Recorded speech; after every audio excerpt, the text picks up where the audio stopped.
Good morning, good afternoon, good evening, whichever the case may be. For all of you listening out there across the crazy planet Earth, welcome to Vestiges After Dark.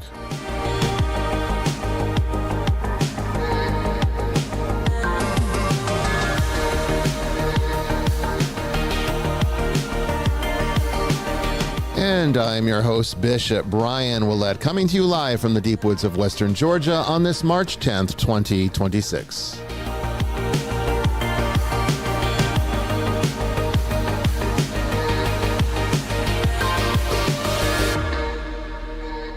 Well, most of you have found me, I think, through my affiliations with the paranormal industry, I guess you could call it.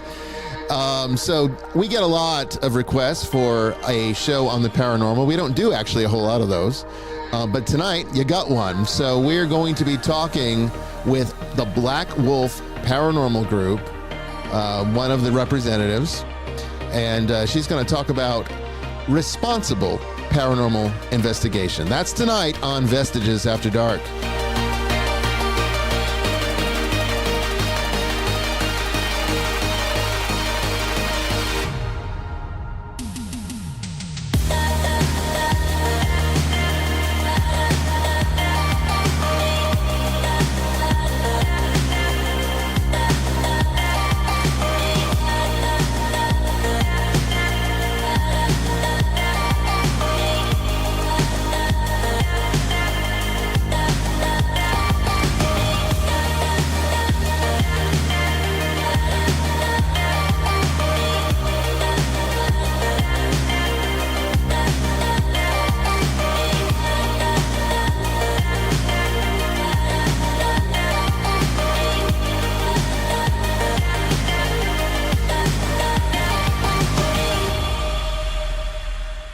Well, hello, everybody. I hope you are having a wonderful evening. Once again, I'm your host tonight, Bishop Bryan Ouellette, and Jamie Wolf has the evening off. I want to just give you a few things to think about here just for a moment. As you've probably figured out during this season, we've had some issues at the last two episodes with interruptions with the buffering and, you know, the show getting cut off at different intervals, and I think I finally have the problem isolated. Now, the first, several seasons ago when we were having this all the time, it was definitely the lack of bandwidth on my internet.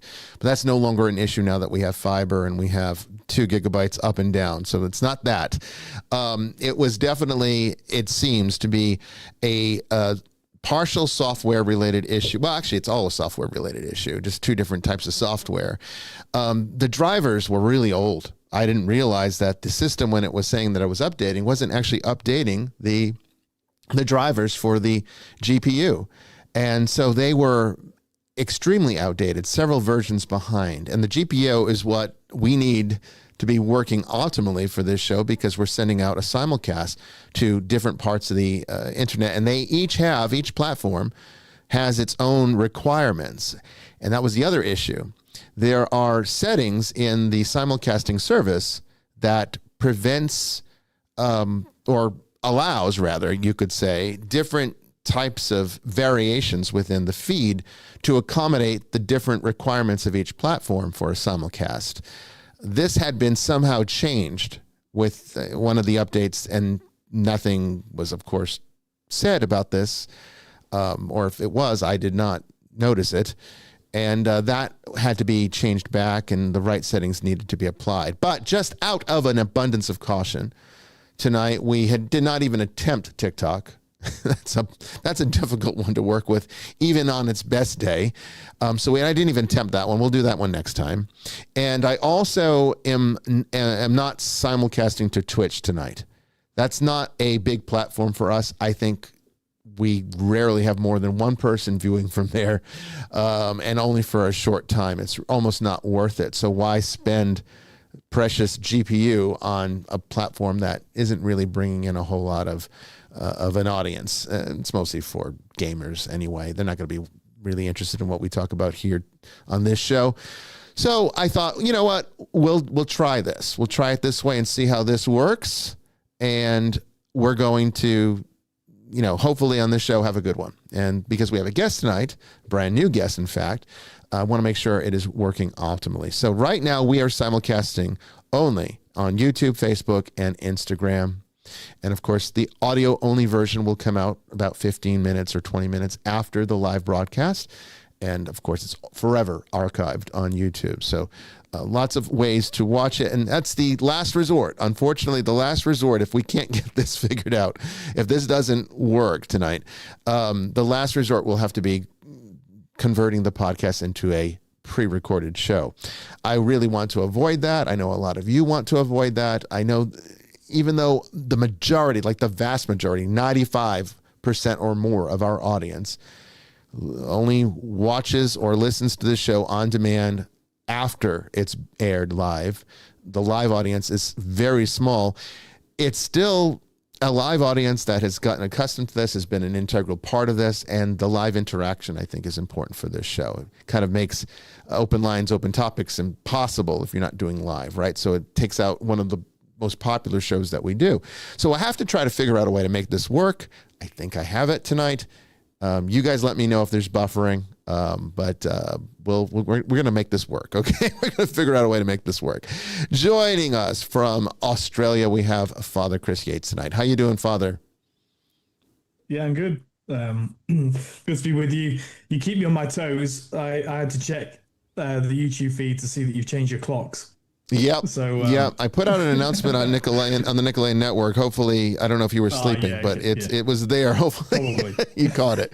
But it's a good job. It's a good job because I've got to travel 2 hours north for a funeral. It's actually the guy whose biography I wrote. Really? Yeah. I mean, look, he was a ripe age. He died exactly how he wanted to at home, and otherwise well until the moment he died, and in full faith. So it's not a sad death, but it's kind of sad for me because it's been a big part of my life. And so I'm heading up there. I've got some preparations to do and that. So the good news is that the hour coming forward meant I could be on for the first hour. So that's good. Okay. Well, I'm glad you're here for at least you're here for the questions from the ether, although I think it's mostly paranormal questions tonight, so it's not going to be as much fun as usual for you. I know you like those deep theological ones, right? What was that? I did a bit of that. I did a bit of that when I was very young and there were no electronic gadgets. Oh yeah, when we had to do it by other means. Yeah, sure, of course, yeah. Also joining us from Tennessee, we have April Narad. How you doing tonight, April? I'm doing pretty good. I'm excited about these guests tonight because they're my neighbors in Tennessee. Oh, okay. They're on the west side of Tennessee where I'm in Middle Tennessee, but I'm excited about them being here. And they actually kind of sponsor the Bell Witch Cave, which is a really famous haunted location here in Tennessee. Okay, great. Well, that sounds very interesting. I know that's one place that you've been talking about wanting to go and sort of investigate there with us, right? You've been wanting to do that? Or was it Brandon that was asking to do that? It was Brandon because Brandon's family actually grew up in Adams, Tennessee, and that is where the cave is located. So I'm sure he's going to be disappointed he can't be here for this group because, he was hoping to hear something about the cave and everything. But yeah, so that's something we would love to go and check out at some point. Well, just remind him the show's recorded for him too, so he can at least catch up on it later. All right, so we've got questions from the ether. I know I'm excited to get into this tonight, so let's just jump right in. And April, what do you got for us? All right, so the first question is regarding attachments. They aren't that an entity, be it the deceased individual or a demon, follows them from a location, but rather a persistent energetic and psychological linkage forms between the investigator and the psychic residue of the deceased person. Yeah, okay, so let me qualify this question a little bit because it might be a little bit unfamiliar to a lot of the audience. My model for working with the paranormal works on more of a esoteric Western mystery tradition model. I don't really subscribe to the more modern theosophical New Age or even just the general model that is in use with paranormal investigators today. I take a much more ancient approach to this subject, a more philosophical approach to this subject. So some of the things that I teach and my way of going about resolving various issues, because that's why I'm involved in this field. You know, some of you might be like, this guy's a bishop and he's out there, you know, talking to ghosts. What kind of bishop is that? Well, it's the kind of bishop that actually cares about people and wants to help them to live their best life. And so when a person is reporting a paranormal disturbance that is ruining their family, destroying their relationship to their home, it is my responsibility, if they ask me to help them, to go and help them. And so we do our best to try to help everyone that comes to us with a legitimate problem. We can't obviously take every case. There's only one of me, and there's thousands of cases, but you know, we take the big ones, the primary ones, and we try to get help for everybody regardless. So, you know, I think we do pretty well in that respect. But I'm not in it to prove that ghosts exist. I'm not in it to, you know, to try to demonstrate that demons are real. I that's not relevant to me. What does matter to me is that people get help if they are feeling that there is some kind of unusual paranormal disturbance in their home. And the church has some pretty good tools for working with this. And I have been doing this for a very long time, much longer than the television shows on TV, where it became sort of a pop culture thing. So, but my model is different. It is very different. So you'll hear me talk a lot. And I mean, if you've been watching the show for a long time, then you know I talk about this in a very different context than what is common. So what this question is asking is that regarding attachments, it's not that the person goes into a place and some demon, you know, hunts them down and follows them home and then wreaks havoc on their life, but rather that there is an energetic and psychological linkage that happens between the individual and the demonic entity, or energy, you might want to call it in this context. Okay. And that is because, no, these things are not targeting you the way you think you're being targeted. It isn't like a predator. I mean, they act like predators, and almost in some ways you could almost say they're almost like perfect predators. But it's not like a lion that's, crouching through the savannah looking for zebra. You know, this is not what demons do, and this is not how demonic energy ends up becoming attached to you or your property.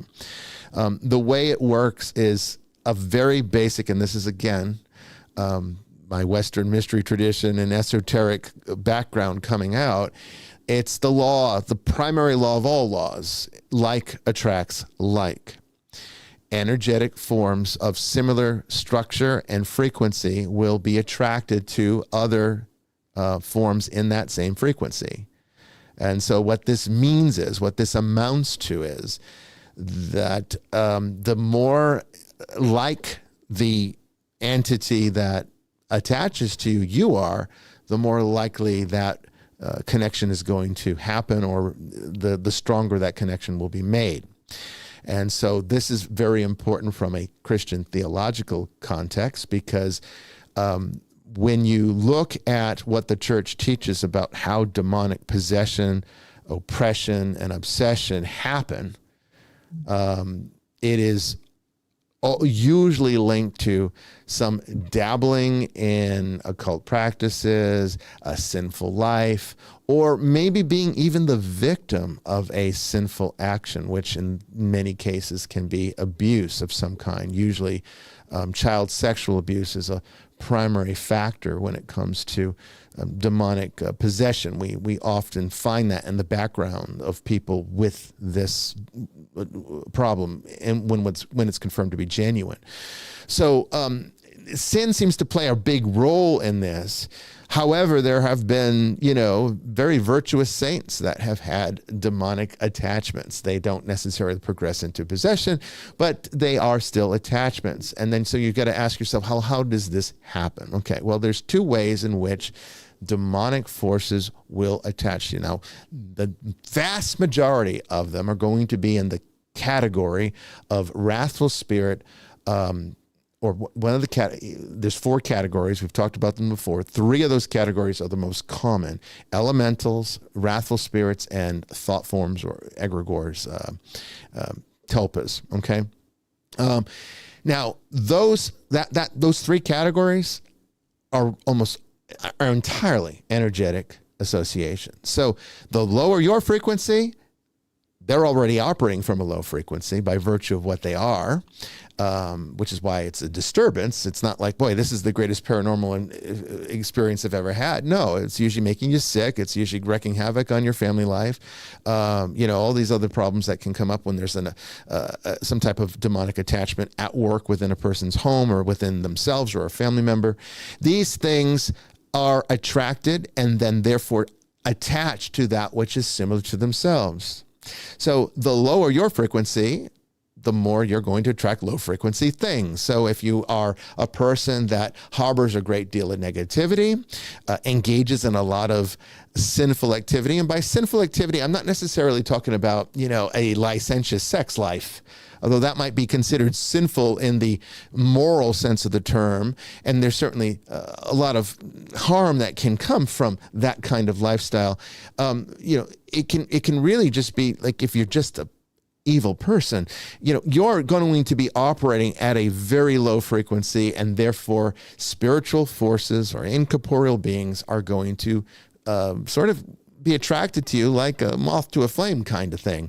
And so anything that's falling into those elemental, wrathful spirit, or thought form categories is going to just find things that are energetically compatible and attached. It's not that they're hunting you down. They're not following you home from an investigation. It's just you come in contact with them, and then because the 2 energy frequencies are so similar, they attach. Now there's the one other category, the primary category, the only true demon that there is in the theological sense, and that's the fallen angel. Now, fallen angels do have intellect. There is super intelligence, or I might even call it supra intelligence, and they could, in fact, stalk you in a more intelligent, deliberate, sentient way than more of the instinctual ways in which the other 3 categories attach. But still, unless they are allowed to attack you, and I'm speaking theologically now, not esoterically, unless they're allowed under God's will to attack you as some sort of expression of I hate to call it testing your faith, because it's not really a test, and God doesn't need to test you because he already knows your heart. It's more about being able to develop your own fortitude is how I would describe it. So sometimes God will allow demonic forces, high-level ones, fallen angels, to affect us negatively in order to strengthen our fortitude if necessary. That's not a common thing, and unless you're going out there as a desert father, it's probably never going to happen to you. But fallen angels can indeed stalk you randomly if you happen to come in contact with them. But still, in order to have any significant effect on your life, there still has to be an energetic resonance. So if you're living a holy life, if you are full of the grace of God, receiving the sacraments as Christians should, a rich sacramental church life, then you really don't have anything to worry about in this regard, because you're raising if you're doing it right, you're raising your vibration so high in these places, in this context, that these lower energetic forms cannot attach to you. Now, they could affect you, but only temporarily, just like an exorcist who goes in and works a case. Jamie and I both get sometimes very sick at such cases, because it does lower our energy, even though we're coming in with a lot. But it, after 24 hours, 48 hours, you rest up, you're back to normal again. You go to, we have mass usually very quickly after a case, and if we can, right before, we take the Eucharist with us and just do the rite of communion outside of Mass right before a case, just so that we have that extra grace. And so, we'll get affected, but 24 hours later, it's gone. It doesn't stay with us. that energetic resonance is how it happens. So I don't like when you hear people on paranormal television or paranormal investigators or anybody in the field saying, oh, this demon followed them home. Not really. No, it's just energetic resonance. And it's not, demons are not traveling through space the way that we travel through space. It is again, energy will find energy that is like itself. So if you don't like demons, well, you better stop being a negative asshole of a person and raise that vibration up, do some good things, engage in charity, and guess what? Those things will never have any effect on you. And most importantly, if I could just leave one last thought before I hand it over to Father Chris, because I'm sure he's got a lot he could say about this. Don't engage with fear. Okay, when you fear these things, you've already lost. All right, that's the first way, that's the best way for your energy to get so low, your vibration to go so low, that these things will just have their way with you. Okay, you've just basically given them free reign. Just come on in and have your way with me. That's what you're telling them by showing even feeling a little bit of fear. There's nothing to fear. If you are genuinely a Christian of good character, you've received baptism, you live the best life that you possibly can. I'm not talking about sinning. Everyone sins, but you do something about it when it happens. As long as that's the kind of Christian you are, Satan himself has lost. He can't beat you. All right, you've already got an entire armory within yourself to protect yourself against something like that. Satan's insignificant to such a person, but you have to actually understand this. When you go at it with fear, well, now you're giving him access to yourself. That's where it becomes problematic. Father Chris, what do you think about this one? I think that when it comes to, I'll take the angle of sin and attack that comes with that. I think if you're aware that you're under attack, then to a certain extent, you have an awareness of the battle between good and evil. You have an awareness of you may not be living the life that you ought to be. So, in other words, if you're completely lost in sin, you're not really aware of these things. No, usually not. And you're not going to be aware of a unique attack because you're already kind of lost in the mire, right? So. Now you're not lost forever, by the way. There's a way through. Just to give hope to those people. But what I'm trying to say is, there has to be an element of virtue or wanting to be, I would say more Christ-like, but wanting to be better, that leads people to ask for help in the first place. So, in other words, but if they're aware of an attack, or if they are reaching out for help from people like us, then we already know that they're ready to deal with their sin, right? Mm-hmm. And when you talk about the great saints of the church, like Padre Pio, famous example, who suffered under demonic possession, sin is involved, not his sin. In other words, his kind of virtues and goodness are something which the demons can't stand. Right. That's why they attack him. Right. And so, and we've said it many times on the show, being under attack, the short version of what I'm saying is, if you're feeling this pull, if you're feeling under attack, then it's not because you're a horrible, awful, hellbound person. It's probably the opposite. And the church and other people reach out for help. But I do have another question on going back to the premise of the question. Obviously, most people have got to know you from your work with Zach Bagans and Ghost Adventures, and this is not an attack on Zach. I'm sure he's a nice enough guy, but I reckon that if I wanted. Well, my theory is that he takes attachments everywhere he goes, because you can't be so exposed to so many things, real, believed, tulpas, or fallen angels, the lot that he's engaged in. Now, there are ways to engage with that, being an exorcist, and you've described some of the irony is, before we go into a case, we fast. So we actually make ourselves physically less strong. but we're spiritually much stronger. And so, like our Lord in the desert, he fasts for 40 days. He's tempted by Satan and he overcomes that. And so I wondered what you think about that. People who are involved in the industry of paranormal investigation, or how much are they contributing to bringing things with them? In other words, everywhere they go, they're going to find something because it's with them. Oh yeah, I mean, there's no question about that, and that is a big problem for anybody, not just Zach, who has basically an entire museum dedicated to the 4 types of demons, but but also just people that are in the field and have made a name for themselves bigger than mine, although I never really tried to make a name for myself in this work. That was never the goal here. That was not the purpose of this church. It just sort of happened that way because that's what people focused on and that's what they became interested in, and that's how it happened. But I mean, there are people that have made a lifestyle of investigating, and the ones that I have known, and I'm not talking about the GAC, I'm just talking about the entire industry. I don't find it to be very common for any of them to have any genuine spiritual foundation. A lot of them are just in some kind of variation of the New Age. It's basically do whatever the hell you want, whatever feels good, whatever you believe is right must be true. It's a very relativistic kind of spirituality that they practice.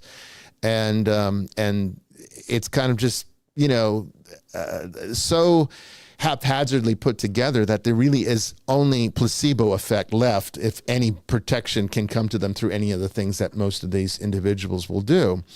It's why I'm very critical of the field. And I'm actually interested in tonight's guest because I feel that a more responsible approach is needed in this field to protect against these types of things and not be left completely vulnerable. But to your question, yeah, I mean, they pick up everything. I mean, someone like Zach, and I'm not going to even saying this is not really even something that he'd be upset with me for saying, because he already knows this. I probably even said it on one of the shows once. I don't even know if it made it to the episode, but I've told him this before. He's so open. He wants to experience everything that is dark and evil to such a degree that he has basically made himself a vessel for attachment. So I wouldn't be surprised if he has multiple attachments that affect him. I mean, this is the nature of the work, and all of us develop attachments when we do this type of work. That's par for the course. All the more reason you need a solid, functional, spiritual foundation to do the work. When people start with this nonsense, like, how, again, getting back to the GAC, and I do think this is stupid. I mean, and I tell them to their face, so I'm not here to badger them or disparage them. They're great guys. They've been very good to me. And the show was a fun thing to be a part of.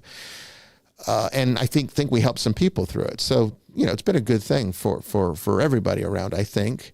But the fact is, when you're constantly getting these bouts of rage, or, the things that you see them report when they are having some kind of attack, or people will joke and say, oh, Zach gets possessed on every episode. Well, he doesn't really think it's possession, but he does get affected psychically from the things that he just opens himself wide open to and just lets them come in, and that has an adverse effect on his emotional well-being, even his health. And if people can't do this work without that effect, they have no business doing this work. So I would even say, if they asked me, they haven't, but if they sat down with me and said, Bishop Bryan, should I continue to do this work? No, I'd say, shut the show down and go live normal lives. You've made enough money. You don't need the work. Just enjoy your life now. Get this crap out of it, because it's not good for you. I would tell them that to their face. I don't think they'd listen to me, but that would be my answer. And that's my answer to anybody, not just the GAC, anybody. I would say that if you cannot control the circumstances, you have no business doing the work. If it can affect you even a little bit, you shouldn't be doing the work because you're not qualified.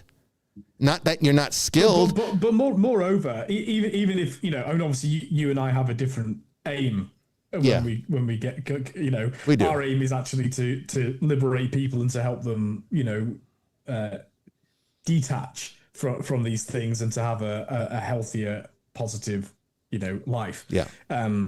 The aim of I want to move it beyond Zach because this isn't about Zach. But the aim of the industry that makes TV shows out of these things is to, you know, explore. I want to be positive, to explore, to get evidence, to say, oh look, you know, these things are real. To help people who, you know, who may be experiencing these things to go, oh, someone else is having that problem, you know. So that's the positive side of it. But, you know, if it is about evidence and securing evidence and all the rest of it, or conducting an experiment, then if you bring contaminants to an experiment, it ruins the experiment, you know? Yeah. And that's why in a lab, you know, you wear a white coat and you use a fume cupboard and, you know, and so that's my kind of concern is that, you know, apart from the spiritual welfare of the people involved in it, including the people that do it, they actually don't help to secure good evidence because they're bringing contaminants in. Right. But I don't think, again, like you said, you just hit the nail on the head. Our goals are different than theirs. You know, the problem is, I'm talking about all paranormal shows, okay? The problem is not only is their stated intention to collect evidence, you know, to have experiences, but it's also to do so in a way that keeps it entertaining enough that the networks want it on their show.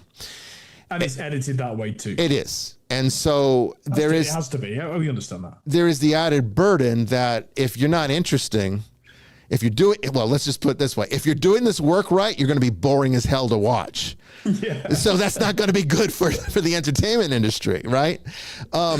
So, you know, being kind of easily affected and letting yourself open. Look, people ask me this all the time.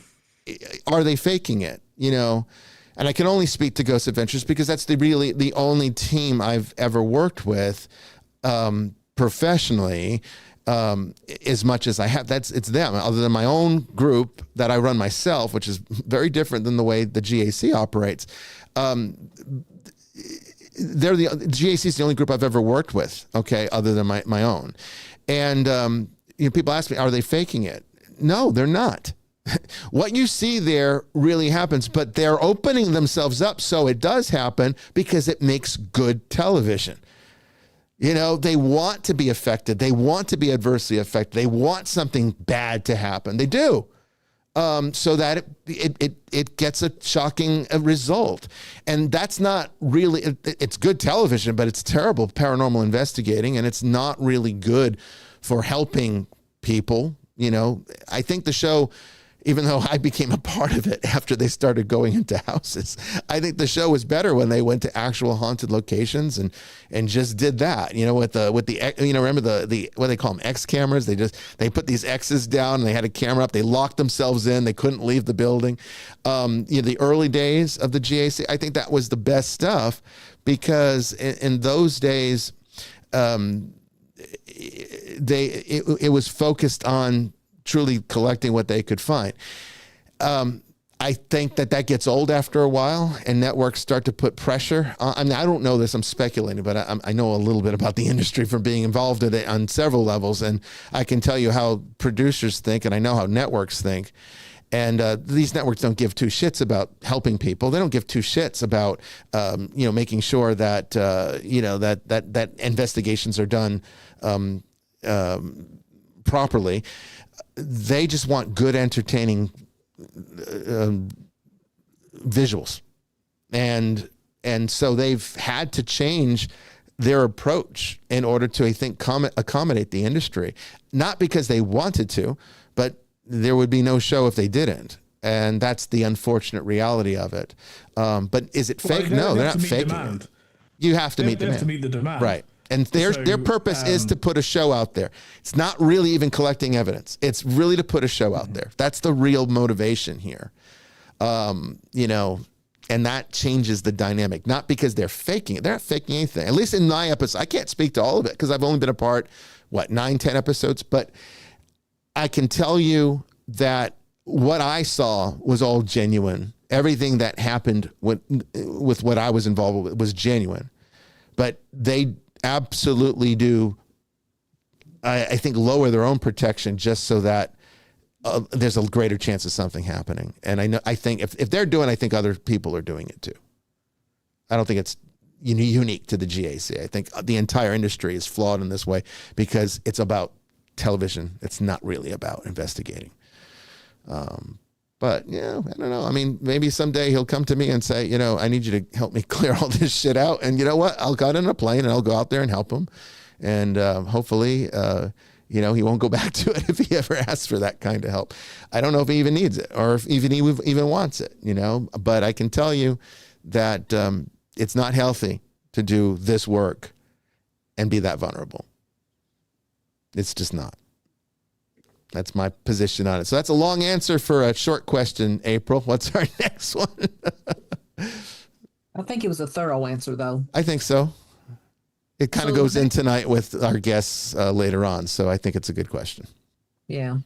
So the next question is, when people talk about a tomb being cursed, if someone disturbs it, or even Native American burial grounds, then they experience negative effects or events after opening a tomb or disturbing the final resting place. What causes this? Okay, so it's mostly superstition that causes this, unless, okay, this location, burial grounds, whatever, were shamanically sealed using shamanic practices by someone who actually knew what they were doing. And that would create the effect that could, in theory, produce an extended effect over that ground that would sort of operate in a curse-like way. There is also the possibility that an unrested spirit that, because we're dealing with shamanism here, was maintained through some kind of ancestor worship.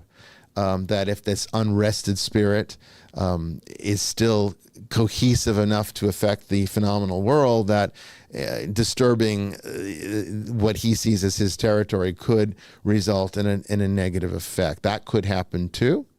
But I don't think those are typically very common scenarios unless you're dealing with very active places that are fairly recent. If you're talking about ancient Native American burial grounds, there's only so long that even that energy can maintain cohesion until it eventually dissipates. Okay, so I think there's just sort of a mystique that's involved, maybe a little bit again of a placebo effect, because everybody saw Poltergeist. And just like Ouija boards weren't really considered of the devil until the Exorcist movie came out, same thing goes here, that nobody really thought anything about disturbing ancient tribal burial grounds until the movie Poltergeist. So it gets locked into pop culture, and then that gets stuck in the psyches of these impressionable children like myself who loved these shows and watched them religiously, as a kid. And then what happens is you actually create an egregore through that eventually does actually have an effect in the phenomenal world. You have all these kids believing that, oh my God, you disturb an ancient tribal burial ground and there could be a curse. Well, yeah, if you get enough people thinking that this can happen and believing that this happens, then guess what? It happens because we are of creation. We're made in the image of God, and we're not very good at being that. That's why we fell, right? So we use creation poorly, and we can definitely direct our consciousness to produce things that we shouldn't. This is why the church forbids occult practices. It's not that occult practices are evil. They're just purely neutral. But the reason the church in the catechism prohibits the use of the occult by its members is because it recognizes that we are not capable of wielding that power effectively. Or even responsibly. And we can make an idol out of anything. Anything. Human beings can make an idol out of anything. Oh, yeah. We make idols out of Christianity. We make idols out of the Bible. We do. In many ways, the things that are the most virtuous are the things that we're most likely to make an idol out of. Mm-hmm. We make idols out of our family. It's always an excess of something. We're supposed to love our family. Absolutely. Mm-hmm. We're not supposed to make them God. And you see this. I mean, this is the ordinary idolatry of like I live in Australia. Family. It's good that family's promoted, but family becomes God because instead of, for example, taking your family to worship God on a Sunday, it revolves around taking your offspring to various sporting events. All sports are done on Sundays, and so that now I'm sorry, you've made an idol either out of sport or out of family or both, because that's replacing the space for God in your life. And and human beings, like, this is essentially the fall. We are capable of making, me, myself included, of making idols out of absolutely anything. Mm-hmm. And so that's what we've got to be kind of, I don't know, we've got to bring ourselves to account for all the time. Essentially every sin comes down to, what have I made an idol out of? In other words, what have I placed in? It really is the only sin. Idolatry really is the only sin. Because even if you look at some of the other things, like one of the biggest ones would be, I guess, coveting, right? I mean, the object that you're coveting is the idol. So it's another type of idolatry. Yeah. Coveting is just another way of, even adultery is a type of idolatry, because instead of directing your love through your spouse, you're misdirecting it towards someone else inappropriately, because your love towards your spouse is a mirror for your relationship with God, right? I mean, that's the whole point of marriage, is that it reflects the relationship of Christ with his church.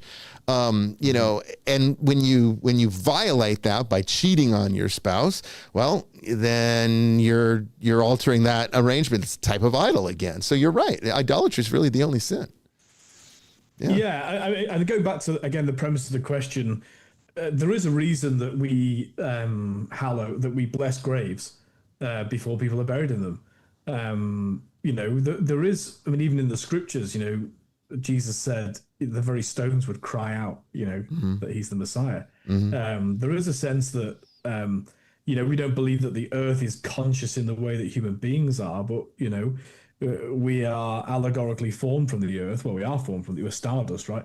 But even in the book Genesis, we have this image of Adam being hewn from the earth from God. And so, even though I'm not going crazy New Ager on you, but which would be a great surprise to the viewers of Vestiges After Dark if I were. Yeah. But we do believe that there is an interaction between the earth, the natural world, and ourselves, that we are connected, because we're all created by God. We're all part of his creation. So there is a reason we bless the grave. We say, we're blessing this. What we're doing is we're passing on the power of the Holy Spirit to say, this is a space where a body's going to be, and there's a sort of peaceful coexistence that comes with that. Mm-hmm. And so blessing graves is important, and I still do it on a regular basis. Before we put a body in the ground, it's blessed with holy water and in the name of the Trinity. Yeah, and that's an important thing to do. I agree with you on that. It's like, I always tell people, look, I don't care how you decide to dispose of the remains, be it through traditional burial or cremation, but make sure that you still do the rites of Christian burial with what is left over, because even ashes are still remains. They might not be a corpse, but they are still remains in the truest sense of the term, and they should be deposited into a Christian grave. And it's the most common problem. It's a really difficult problem to deal with, although you'll be amazed to know that I'm quite blunt about it when I go in people's houses and they've got, the ashes. It's normally because women live longer than men. The husbands, I nearly made it the dead husbands, joke, but I won't. It was International Women's Day, so I'm going to forego the joke. So, but you go in and inevitably there is Mr. Smith on the above the fireplace in an urn, and I'm pretty blunt. I just go, he should be in the ground.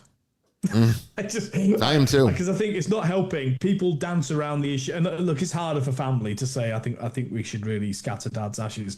I'm just blunt and say he needs to go in the ground. Yeah, because you loved him. I tend to be very harsh on that. I've been actually criticized for it, but in the sea, that's fine. The sea is permanently blessed, by the way.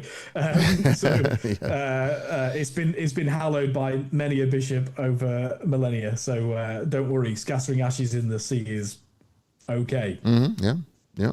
Or burying bodies at sea, for that matter. I agree. Yeah. So does that take care of that question, April? I think so. Okay, let's do the next one then, or the last one. So the last question is, how would you explain to someone why smudging with sage works only in some cases, but in others it escalates the situation? Okay, so I have a very harsh opinion of sage, and stop doing it. Yeah, stop doing it. That's a good way. Yeah, like just be blunt again, right? It belongs in the ground or in your meal. You can use sage in your meal. Eat it, but don't burn it. Sage is perhaps the most appropriated cultural practice of all time right now. At least in the paranormal and in the New Age. And with all appropriation comes misuse, right? Because nobody can ever really use it the way it was initially intended, when all you really can ever do is pretend with it. So let's talk about what sage is. So sage is obviously the herb, but it belongs to a collection of very specific shamanic systems. Okay, that includes spiritual practices where the practitioners are properly trained as shamans to develop a relationship with the spirits that govern the use of this product or this element. Okay, now without that relationship to the spirit that governs it, unpredictable results can happen. And so usually what that means is it will just generally, and this is probably best case scenario, manifest as an abrasive, neutralizing agent, almost like a soap, like a spiritual soap. So I tell people, they're like, I burnt, you came to the house and you did this blessing and it didn't work. So I just got some sage and I burned that. And it's like, okay, great. You burned my blessing up too. Because it just basically neutralizes everything, the good and the bad. I've had to go sometimes back to re-bless a house because the sage literally just washes it out and makes it neutral again. If you're going into a negative situation from the get-go and use it, then you might get lucky and that helps to fix it. It doesn't usually last very long, though. That's the problem. So that's the best case scenario. But sage is not, and let's make sure that we understand this, sage is not used by authentic shamans as a demon repellent. Okay? That it was always used in the same way that incense is burned in the church, frankincense and myrrh. It was used to make a offering to God, to their great spirit, but to God in the church, and to make a sacred space readied for spiritual use or for ritual use. Okay, in the same way that when I go up and I sense the altar at Mass, I'm preparing the altar. I'm raising the altar up to God. The prayers are sort of symbolically, they go up with the smoke, to use a biblical reference here. Now, that's not exactly what the shaman's doing, but it's for the same purpose. It's to make the space ritually appropriate for whatever work is going to be done. Now, the problem is that when you don't know what you're doing, if you don't get lucky and it just works as an abrasive neutralizing agent, then you might end up pissing a spirit off because you used it inappropriately. And if you get one that actually is fairly competent, one of these higher level spirits, not the lower level elementals, but something that's operating at a much higher level of awareness, then it might target you. It might come after you and actually make the attachment. Now you got a whole new attachment that you think is the old attachment, just getting worse. And so, no, I mean, sage should not be, unless you are an actual shaman who went away and joined a tribal society and trained for a lifetime to become one. You have no business using something from a religion that you know nothing really about. All right. And don't tell me you went to got some, idiot's guide to shamanism and now you're a self-declared shaman. It doesn't work like that. Okay. So this is a very irresponsible way of getting yourself into a whole lot of trouble and maybe even getting the people that you're trying to help into trouble. And I'm not saying your intentions aren't right, but this is the kind of misinformation that is taught by the so-called paranormal industry, of which I am sometimes regretfully a part of, because there is so much bad information out there, and you just got a whole bunch of people out there that's just doing whatever they feel like doing. And this is one example of that. So sage should not be used like this. It requires, shamanic practice requires a relationship to the spirits of the elements you use. And I guarantee you most people are not understanding how that works. They never heard that before, and they wouldn't know how to do it if they even did hear about it, because it takes a lot of training. In fairness, a lot of people do this because they're desperate, right? I mean, people like you and me are sadly few and far between in the contemporary church, for all sorts of reasons. I mean, also, look, populations have exploded, and so there's just more people, and therefore there's more issues. But so people are desperate when they reach out for these things, and so I agree with everything you said. But if people have found themselves in that position, don't panic. Just stop doing it. Well, it's the same thing with holy water. Okay, a lot of people are like, "Where can I get your holy water?" It's like, well, you don't need my holy water. Go to your church and get. Well, I don't have a church. Well, then what do you think you're going to do with holy water then? Because see, the thing is that holy water is not magical.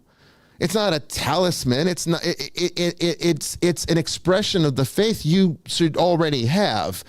And if you don't already have that relationship to it, then what do you expect it to do? In our case, it's the Holy Spirit, right? You need a relationship with the Holy Spirit for holy water to work. It's the same principle. It's just two different traditions with the same exact principle.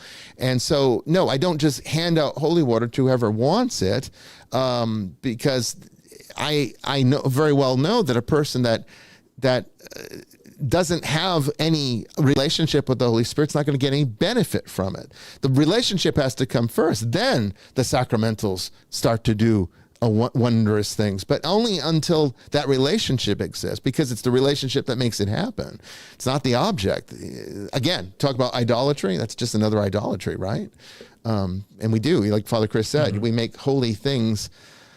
The more holy something is, the more idolatrous it becomes, Yeah, and the last time the church got completely out of control with that, we had the Reformation, and that it's been the second biggest scar in the Christian church, and the reason that so many in the West who would otherwise be Christian are completely divorced from Christian knowledge. And I mean, I see this, and I don't want to get too political. We did enough of that last week, but I see this a lot as an outside observer of American politics. And trust me, I'm not judging Americans over Australians or English. I mean, we've got plenty of problems, but we all come from the same stuff. So I mean, and that's the whole point. Is because what I see, like at the moment, the Iran war and the arguments and the splintering and all this, all of this is just for me, well, and I'm biased because I read everything as a theologian, it's just an expression of the Protestant Reformation. America, they might say, oh, the deists that formed the Constitution. Well, they're still the descendants of Puritans, and it's absolutely obvious if you studied Christianity to see the flavor of that going right through the contemporary political divides. It's why you end up with Christian Zionism, and all these, and from my position, outside of American culture and having studied theology, I mean, I'm sad because I think you're having arguments that you don't need to be having, but it's also quite amusing. I think that they're asking questions. I think this is just so obvious. Like you're just refighting the battles that were going on at the Reformation and beyond. Into the 17th century. But all of that is to say that the last time the church dabbled in making an idol out of the things of the church, it had disastrous consequences, and we're still experiencing them now.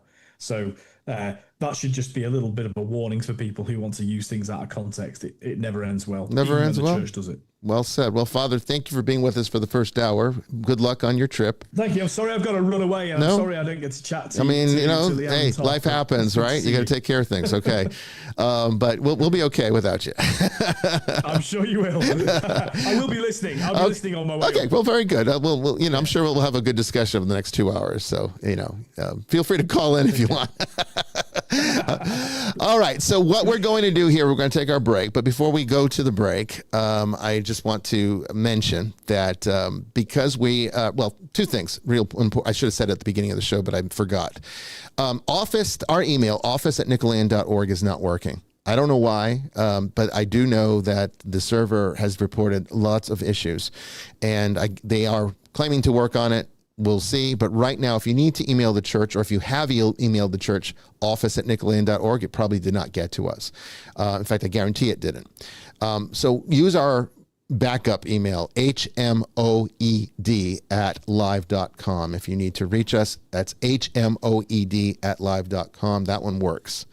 And that would solve that problem. Second thing is, we are off for the next 3 weeks. I know we just started the season. Now we're taking a break, right? But because of Lent and because of the liturgical schedule coming up and my personal schedule, the next 3 Tuesdays are just not going to work. We've got some masses. We've got Holy Week. We got a lot of things that are coming up here.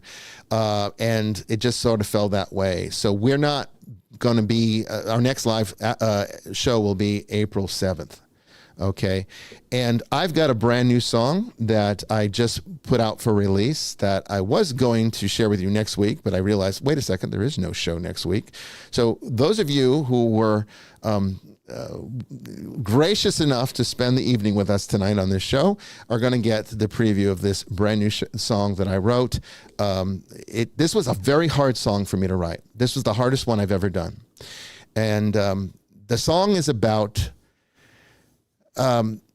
something interesting. I try to write archetypal music. I try to write music that has an archetypal meaning. They're not necessarily things that I personally experience fully, although we all experience all the archetypes in different, unique ways. And so this particular song reflects something that I think a lot of us can relate to. You fall in love when you're young with somebody, hopefully, and you spend your whole life with them. But over time, life starts to get in the way, and the relationship that you once had changes form. A lot of marriages don't survive that. It happens to every marriage. It happens to every relationship. You go through changes. You become different people. The marriage becomes something different, and only those that truly have a connection and a will to work together and to be together survive it. But that doesn't mean that there isn't always a longing to go back to that wonder of the first experience of, maybe it was love at first sight or something. So this song that I wrote is kind of speaking to that phenomenon, to help people to maybe recognize that, stop and think about your relationship and how much it's changed. And if you're finding that you're having more difficulty with your spouse than you used to, maybe it's time to really stop and think and of how you got to this point, right? So this song is called What We Once Called Forever. And I think it will be very meaningful to a lot of you. So let me know what you think. Enjoy.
was once a night, a silence we couldn't outrun, a darkness between every word, a battle that couldn't be won.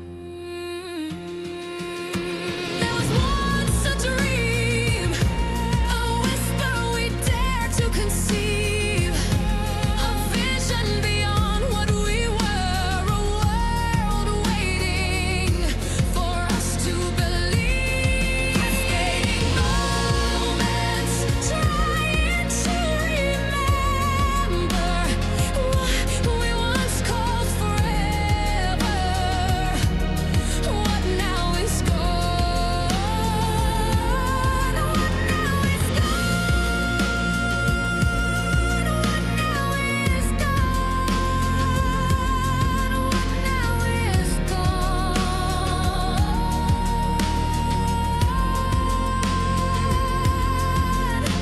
There was once a time, a moment not long ago, the safety of your embrace that left my heart still reaching out for more.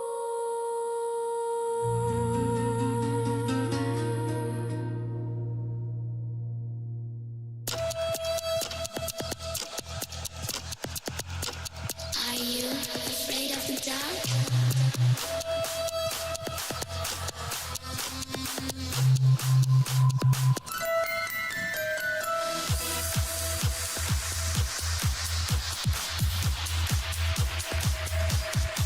Are you scared?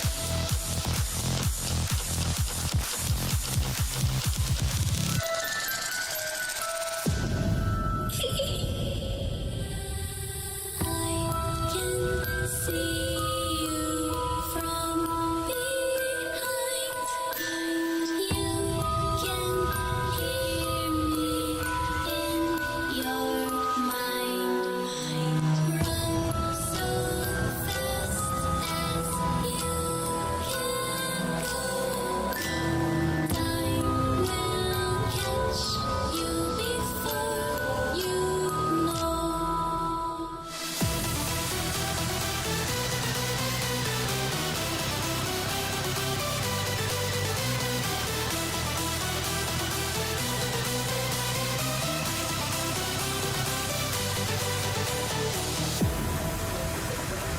Are you afraid of the dark? Are you scared?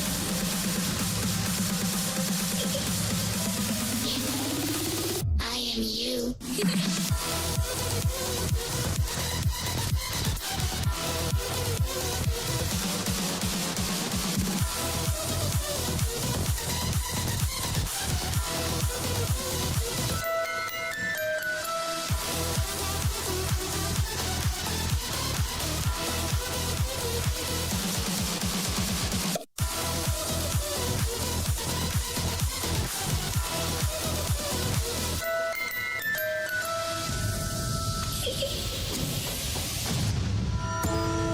I'm coming closer.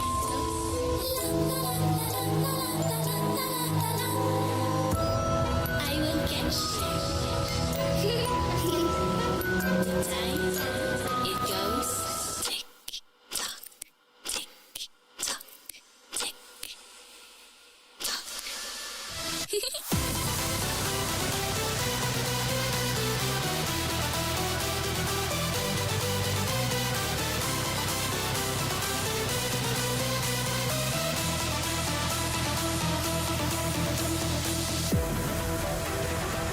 Are you afraid of the dark? Are you scared?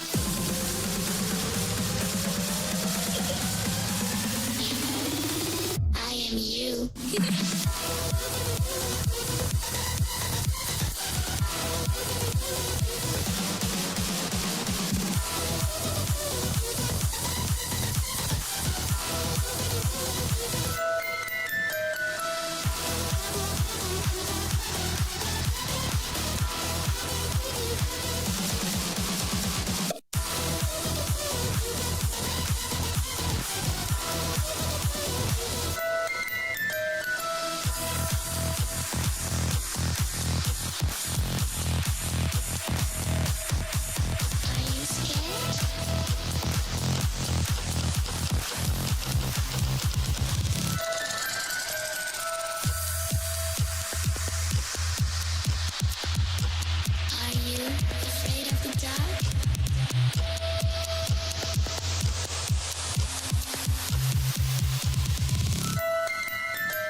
Welcome back, everyone, to the second hour of Vestiges After Dark. I hope you liked the song.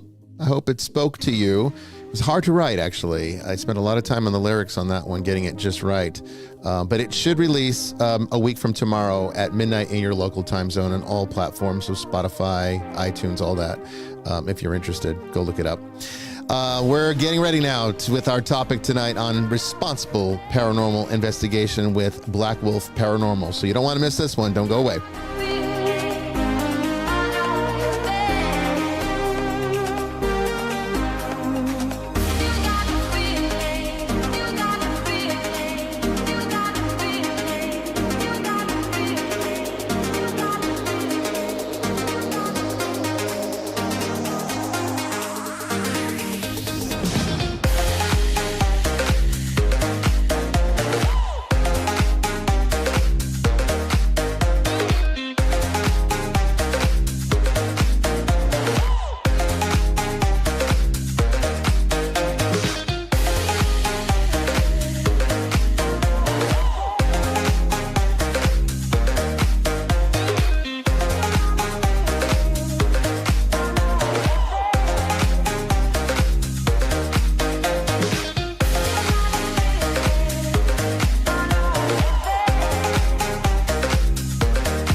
Our guest tonight is Todd and Leanne Askew, paranormal investigators with Black Wolf Paranormal, a research-focused team dedicated to documenting unexplained phenomenon at historically significant locations.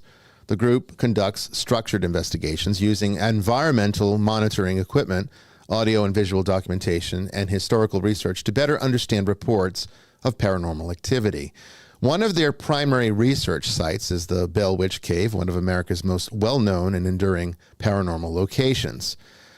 Todd and Leanne are also, Leanne, I believe, is the author of the memoir Still Walking with the Unseen, which reflects on her personal journey into paranormal investigating, shaped by family stories, quiet experiences, and years of respectful research at historic sites such as the Waverly Hills Sanatorium.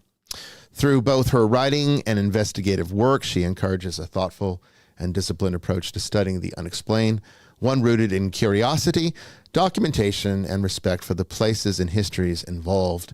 Please welcome Todd and Leanne Askew to the show. Welcome to Vestiges After Dark. Hello. Thank you.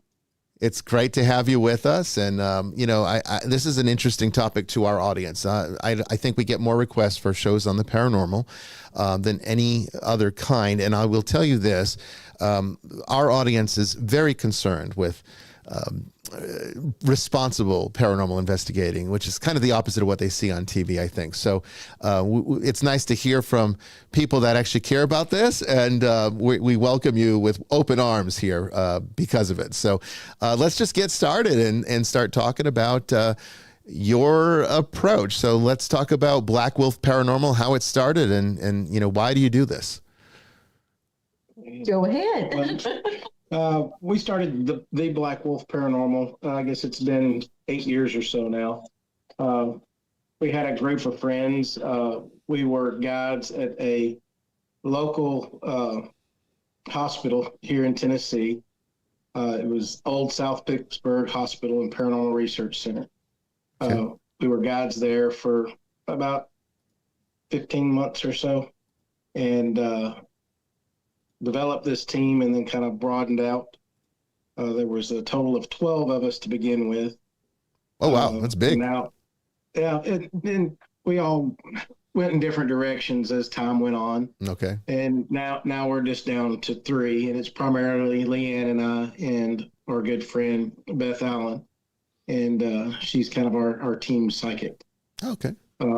We do a lot of things with our best friends, which are Pac-Man Paranormal, and they're out of Louisville, Kentucky. And they live in the Ditto House, which is the most haunted house in Kentucky. Oh. And we do some events with them up in West Point, Kentucky at Fort Duffield. We do I think it's a bi-monthly investigation up there at Fort Duffield. It's an old Civil War earthen fort. And the name of that is Spirits, Squatches, and Stories Around the Campfire. So, Very, yeah. Leanne and I have been in the paranormal ever since we were very young, even before we got married. And I myself have always had an interest in the paranormal, cryptics, and ufology. And once we got married, it just kind of sprouted, and we kind of moved on to helping others with investigations. We help different historic locations. We'll do events for them and raise money to keep these locations open and running. Well, that's very cool. I mean, I've been to Waverly Hills. I've never been to the Bell Witch Cave, but we did a up training at Waverly Hills. I remember one of the requirements, I probably shouldn't say this on the air, but I'm going to. I know one of the requirements was that you do not conduct any rituals on the property during these overnight investigations. They really did not want an exorcist coming in and settling things down. I said, you can't control prayer, and you can't tell me I'm not going to go there and pray. I'm sorry. I'm not going to say mass at Waverly Hills, but Right. I mean, if I come across something that's disturbed or unrested, I'm going to say a prayer for them. I'm sorry. I didn't tell them that. I mean, if they were listening to this, well, now they know. But I found it to be actually a very peaceful location. We spent the entire night there. It was not. There were things that happened. There were voices and EVPs, but nothing negative. Mm-mm. No, same with us. When we were there, we were there from 6 p.m. to 6 a.m. Mm-hmm. So we helped Friday night and Saturday nights there, and I felt it very peaceful myself. Yeah. And like you said, things happen, in typical paranormal, and but nothing that was disturbing or too scary, or it was peaceful to me too. Yeah. We were guys there for about a year, and like we were there every weekend for about a year, it seemed like. And So you really know the location well. yeah, oh yeah. Yeah. Yeah. 156 steps down and 156 steps back up. Yeah. Body shoot. Yeah. Yeah. Sounds about right. Yeah. It was 6 p.m. to 6 a.m. I think as well, and some of them actually spent. We didn't stay we didn't sleep there. Some actually slept there in the little. I guess they had accommodations, and we had a hotel off property. But it was a very interesting evening. I got inside I guess it was the morgue, and I got inside where they would put the bodies, and I actually crawled into that little container, and I had a camera on me. And you could actually see something after I got in. Went in with me, and it was really interesting, but nothing negative. I mean, the temperature changes, all the things that you do sense on a active location, but nothing negative. In fact, I felt that there was curiosity maybe, and but nothing evil, and certainly nothing to be afraid of. There was a bat that kept flying around. Maybe people were more afraid of that, I think, than the ghosts. But I think one of the only areas there that I think people had issue with was down in the lobby. There was something mischievous. I won't say dark, but something mischievous in the lobby. That's interesting you say that, because that is the only place that did feel a little uncomfortable now that you reminded me of it. Yeah, I didn't. Well, let me ask you this. We have a theory on this. So yeah. So what do you think, especially hospitals? Yeah. Could be any hospital that you've ever been into or investigated or just visited. What area do you think in a hospital would have the most energy? I would think it would be the entrance, because that's where all of the trauma is coming in. And so, I mean, I guess you could say, people would think, well, of course, like the morgue and surgery or where people would die in the rooms. But I think the traumatic energy is upon entrance, right? It's the intake section. So that's kind of what our theory is. Yeah. That entry, the main lobby to a hospital, Yeah. where people are coming in upset or leaving happy with a new child or, a cure, or all of the emotions, the emotional energy that goes through that small confined space just balls up right there. And that seems to be one of the areas that carries the most energy throughout these buildings. It makes sense to me. And I think that's exactly right on target. If I had to come up with a theory on the spot, I'd say that's exactly what's happening. Yeah. Because it's all about trauma, right? Haunting is always closely related to emotional provocations, even positive ones. Yes. So, these things are what get, you could say some of it's residual, but a lot of it, I think, is just what powers the continuance of a particular phenomenon. So that's why I tell people, fear is your worst enemy in this work, because if you're putting fear out there, well, now you're at risk for an attachment. Now you're at risk for bad things happen to you, because you're vulnerable, and that energy attracts similar low-level things. And we talked about that in the first hour. Absolutely. So let's talk about your work, because this show's about doing this work responsibly. You know as well as I do, there's not a whole lot of people that care about that. They think that ghost tourism is entertainment. They think it's for their personal gratification, curiosities about death, hoping that something can happen. I mean, even buying Ouija boards, what are people buying them for? Because they want to see if something will happen. It's about being entertained, a little bit of shock value, same kind of intention behind going to see maybe a horror movie or going on a roller coaster. It's a thrill-seeking kind of activity. And that's not really a good approach to this, because a lot of what we encounter in this are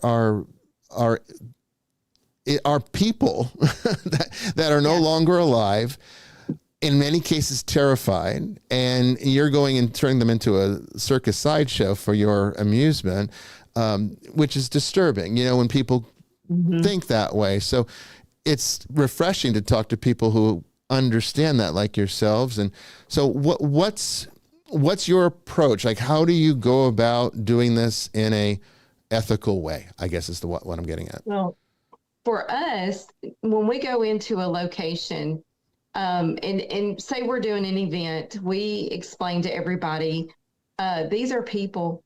These spirits are people. Now, you may come across, a curmudgeon, somebody that was, an ass in life is an ass in death, and they're angry, but, for the most part, we explain to them, if they've watched any of the TV shows, erase all of what they've watched, just totally erase all of that, and come in thinking you're walking into someone's home. And, speak to them very respectfully, and you will get so much more out of it. And it's about intentions. Walk in with the good intentions, and don't come in there thinking, I'm going to scream at these things, or I'm going to, provoke, and when we initially set the ground rules before we, get out to investigate, we tell them no provocation, no, screaming and carrying on. And for the most part, we're not gonna talk about demonic entities.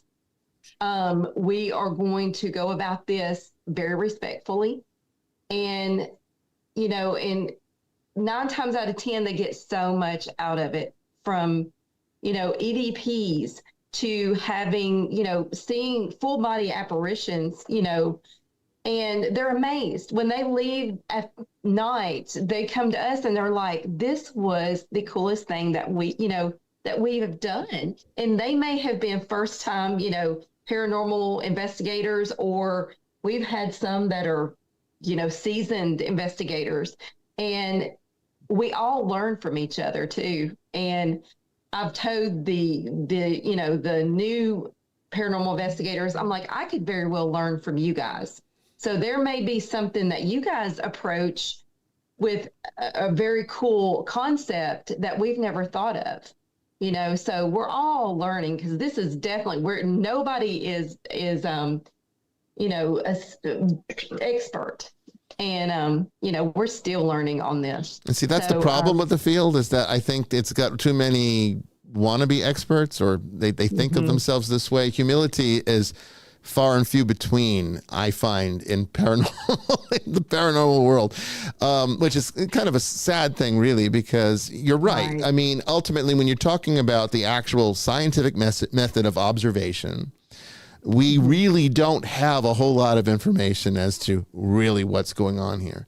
That's why my model's largely philosophical and esoteric. I take a very different approach to it, because in my approach, or at least in my estimation of this work, science can only go so far with the incorporeal. It reaches a wall, and we can't get beyond that wall. I don't think you can. You have to start entering the realm of philosophy to really kind of carry the rest of the way. But there's people that they don't want to use that. They just want to go at it, and they have their mind made up as to what all these things are. And, they talk authoritatively about it. And usually it's just regurgitating what they've heard on TV, and I like what you said, throw it all out, and this is a person that's been a part of these TV shows, and I agree, throw it all out. It's not helpful to doing this work in the real world. So what is, you kind of touched a little bit on it, but what does a typical investigation for you look like? So do you have a methodology that you start with, a particular plan of action each time? How does it work for you? A lot of times it's just off the cuff. Really? It really is. It's basically reading the room, seeing what kind of energy the people bring. Sometimes you get the people that are just high energy, ready for anything, and then you get those that are coming in that are just kind of ho-hum, or there because their wife wanted them there. So, and those are jokingly, those are the guys that I'll target sometimes, just so they can have an experience. Yeah. And, for us, it's not us doing a dog and pony show. We don't like bringing out a whole lot of equipment and showing people how to use the equipment and sitting around and watching a bunch of flashing lights. Or watching us do it. We don't do that either. We try to get the guests as involved as possible. Get them into the flow of things, get them involved with doing the EVPs, the Estes method, the Delco method, some of the things like that. We do a lot of energy work too. Because a lot of this it's energy. I mean, that's what we consist of. And in death, energy doesn't die. So we explain that to them in a way that really does help them understand. And it involves a tree. Yeah. It's the craziest thing. We do energy work on top of the native burial ground and at the Bell Witch Cave. We don't so much investigate the native burial ground just out of complete respect. Sure. But we will walk across that area, show people, give them an idea of how to feel the energies and see what they feel when they walk across that land. Basically holding their hands out to their side, walking across. If they feel a tingle, a pressure in their head, their chest, or whatever, to stop. And then I'll come back and we'll talk about it. And then I'll have them continue, and they'll either increase, decrease, or go away. And they get to feel energy.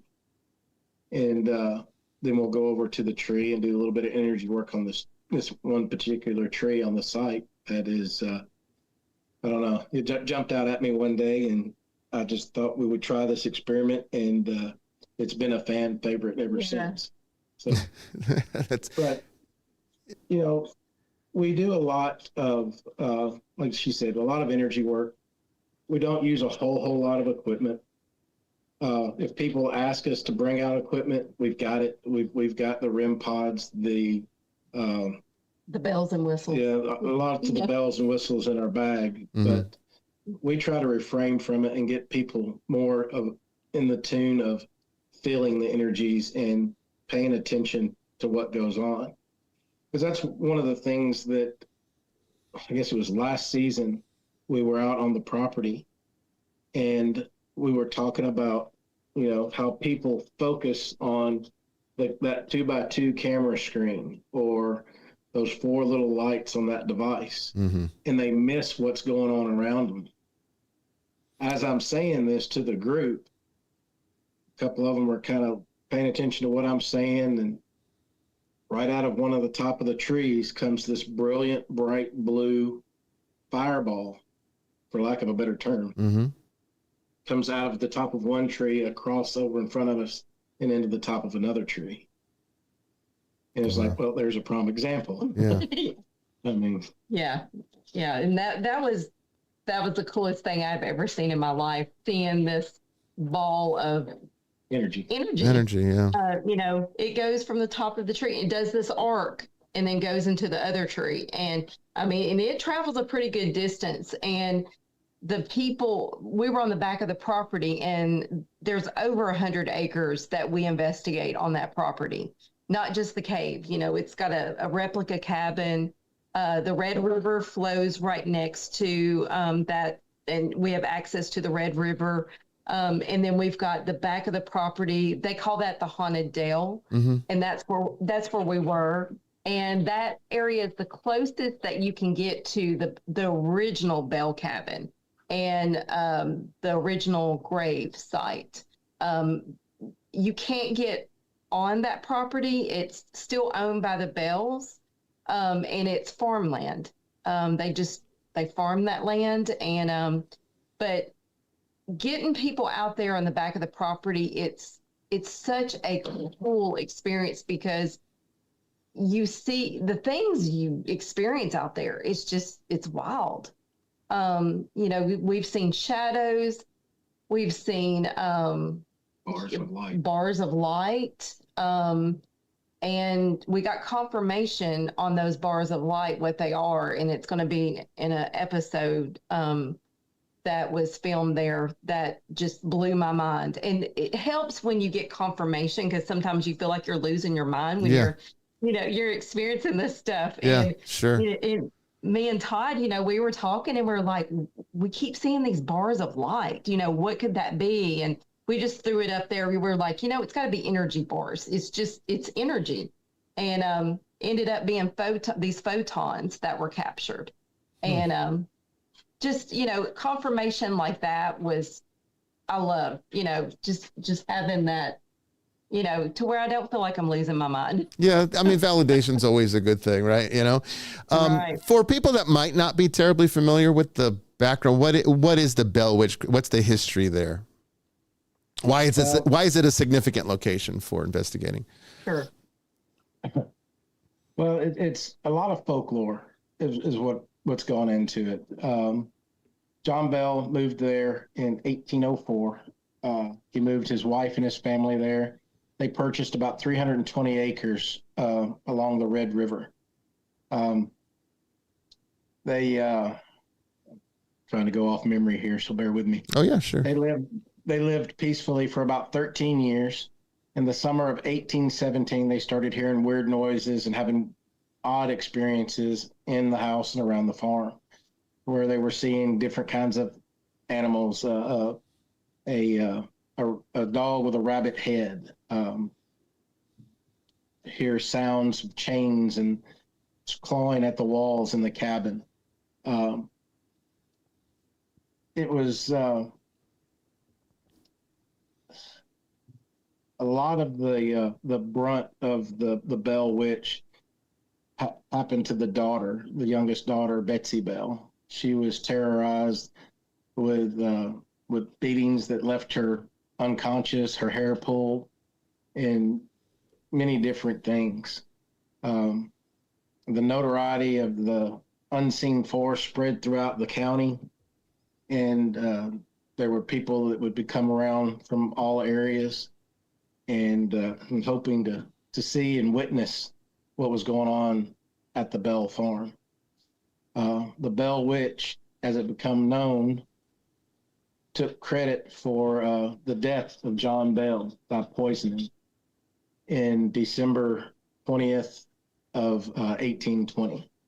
And the understanding of this entity was she got a voice and was actually able to talk. And I found this interesting when I read the book about this. It said that she was able to do complete sermons at the two. She would go to two separate churches, and she would do these sermons, and she would be better than the pastor doing these. And as somebody may have gone out drinking the night before, she would come in and tell their business in church and say, yeah, he was out drinking, the night before. Yeah, he needs to be here. So nothing, she would air everybody's business. So we found that interesting. She was, she just, I don't know, she was nice certain times. She was always nice to the mother, the John Bell's wife. Her name is Lucy. She was very kind to her. But then there were some people it was just horrendous. And so over the years that we have investigated, which this is our 4th year. Yes. We know that there's tons of layers on that land because the Native Americans were on that land too. The actual Trail of Tears went through that area too. So you've got those tragedies that came through there. And then you've got also, the Bell family getting terrorized and her murdering John Bell. So having all of those tragedies there, we knew that was happening, but at the end of the day, our take on it, we think it's an elemental spirit. And the natives that were on the land, we think, just basically, laid it out, like this is what's going to protect this land. And we think that's what happened. And there is an elemental, a protection on that area. And the Bell Witch land, it's over 100 acres. The original was 200, how much? 320 acres. 320 acres. But the entire Adams, Tennessee, where this is located, when you go into the town, it's almost like it's just an energy you can feel in that town, because she was all over, that town, whatever this entity was, and she never showed herself. She always described herself as an elemental wood. So she's always been there, always going to be there, been there long before we ever were, and will be there long after we're gone. Yeah. And then she did say that she was going to come back after so many years. She came back. My understanding is she came back one other time to talk to some of the Bell family, and then she left, and she has not returned. But the times that she said she was going to return, our understanding is she didn't. But she did give future predictions that came true. That did very much come true. Oh, like what came true? It was one of the world wars. Yeah, one of the world wars she spoke of. I can't remember. There was a couple other things that did come true. Anything that hasn't happened yet? Not I that. have to go back and reread the book. Not that I think, but she did. It was so strange. She would come up with these predictions and stuff. So I mean, I've studied it and thought about it, and then what we've experienced there, that's what it truly to me feels like. Yeah. And it's not scary. It's a beautiful place. It's absolutely gorgeous. It's calming. And it's very calming to us. Mhm. The cave itself is high energy. The first room of the cave is directly below the Indian burial ground. Oh, okay. And there is a box grave that is inside the first room. It wasn't original to the cave. It was not original to the cave. Okay. They found that on the side of the Red River downstream, and a local tribe wanted that to be put into the cave. And so that was put in there, to keep it safe. And it was a little girl. And bones were in there, and someone went in there and stole the bones back in the 50s, late 50s, late 60s. And so I can only imagine what kind of juju they've got on them, because people that have taken a lot of the rocks out of the cave, we've got a binder that's about that thick of letters that have been sent back, and with the rocks, and saying, I don't want this. When I left from there was a lady that left from there, and she was getting gas, and she fell and broke her hip. She brought the rock back to the cave before she went to the emergency room. Yeah, she was like, really? This has got to stay here. There is so many letters, and they're sad. Some of them, there has been death, from these people that are taking these rocks out of the cave. And, I've never chanced it. We've lived in this area, all of our life, born and raised, and you could not pay me enough to take a rock out of that cave.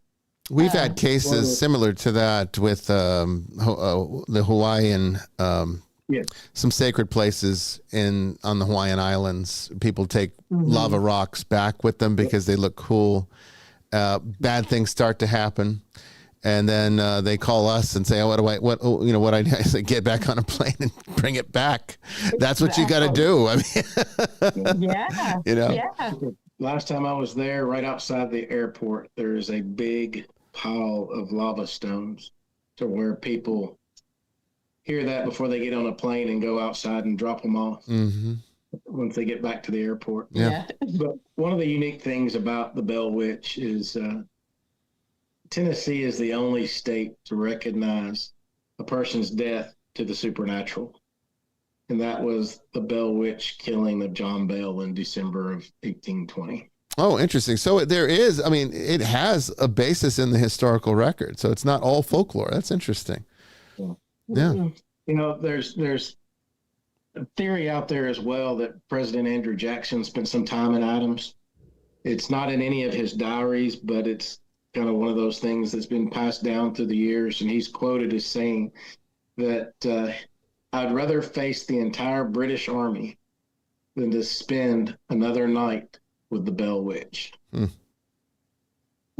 It sounds like it's a reflection of what you take in there with you, from what you're describing. Yeah. You go in there with less than honest expectations, then it seems like it sort of fulfills your expectation by doing negative things back.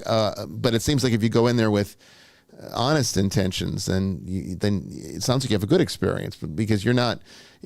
Have you ever had or seen anyone have a bad experience on your watch? Yeah, you have. Yeah, not on our watch, but there have been some that have gone in the cave and come out with pretty good scratches on them. One kid went in there. He was, I would say he was probably about 18 or so. And he had been provoking the whole time he had been on the property. Yeah. And he come out, and it was some pretty good scratches, to where, because I'm one of those ones, I'm very skeptical, of things. And I was like, there is no way that he could have done this to, it was some pretty good scratches. And, but for us, I have never, on our events, we have not had anybody come out of the cave or anywhere injured or anything. We had a few people come out overwhelmed by the energy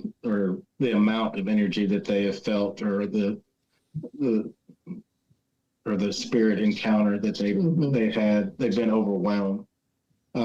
We have talked to people since we've started investigating there that, think we're crazy for doing investigations there, because they had a bad experience there and they'll never go back. Mm-hmm.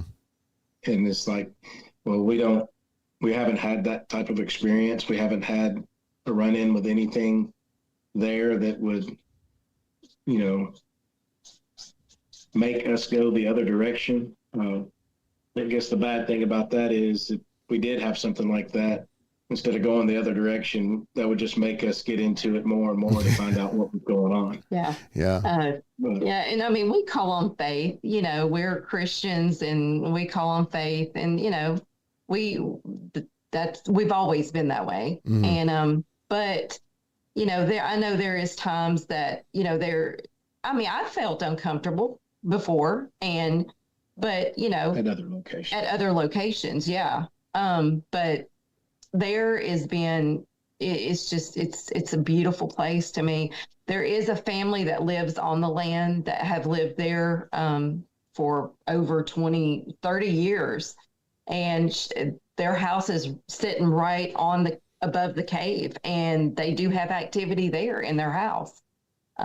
So it's a very high energy location. You've got the limestone, you've got the running water, you've got the railroad tracks very close. And the ley lines. Yeah. And it's very close to the ley lines, some of those, parallels. Yeah. So, you've got some things coming together in that area that I think, and also, the traumas that have come through that area. See, that's the thing. You mentioned faith, and anybody that's watched this show for a long time knows that, not just because I'm a bishop and that's what you'd expect me to say, but yeah, there's definitely I would say there's a necessity to that in doing this work. Mm-hmm. I can tell you, as an exorcist for the old Catholic Church, and the hundreds, if not thousands, of cases that we've dealt with over the years, there's one perpetual common theme that I have seen in nearly all of them. And mm-hmm. that is the people that have negative paranormal experiences are almost always apathetic to religion. Either they mm-hmm. used to be, they either they consider themselves a Christian, but mm-hmm. they haven't been to church in years, if ever. How often do you pray? Well, you can just tell by their silence that they probably don't do that very often or regularly. Usually when there's a problem or they need something, that's when they pray, Right. And so that apathy definitely leaves one spiritually vulnerable to a degree that if you go into these high energy locations, and I agree with you, I think that that's the best way to describe them. I don't really think that there's such a thing as a haunted place. If you want to talk about haunted in the classical sense, well, then everywhere is haunted, because it's just a matter of how much energy is there before the average living person picks up on it. Mm-hmm. Most of it's just too weak for the average person to even sense it. They just ignore it, or it's just not present enough for them to take notice. But when it starts collecting in a particular location for various reasons, sometimes it's people putting impressions out there. I do think the Bell Witch has a bit of an egregore effect as well. Mm-hmm. I mean, it does sound like an elemental from what you're describing, but these things can absolutely coincide with other features and factors that come in. And I think really intelligent elementals, a wide range in my experience, that you have anything from the incorporeal mosquito that basically just works like instinct, all the way up to something that is far more intelligent than even a human being. Wide range, right? But I will say that the intelligent kind, let's say like the jinn, for example, I think that's a really good example of an elemental that has a great deal of intellectual capacity. They will absolutely manipulate other, well, the ability of the human mind to create thought forms and use that against the person or the target in a malicious way. So, that could apply here, and why it seems like people's experiences vary so greatly. It's not like everyone's going there and having a bad experience. You're having good ones, and some people go in there disrespectfully and have a bad one. Makes sense. Have you ever had a person that literally ran off and I can't do this and they just need to leave and they go home? Have you ever had anybody like that? Yes. Last season we had I say a young lady, she was probably in her late 20s, early 30s. Mm-hmm. And she had made it through the cabin and made it halfway through the cave that she came running out, and we just happened to be, up at the meeting area when she came out, and she just said, "I can't handle it anymore. I've just got to go." She used the word oppression.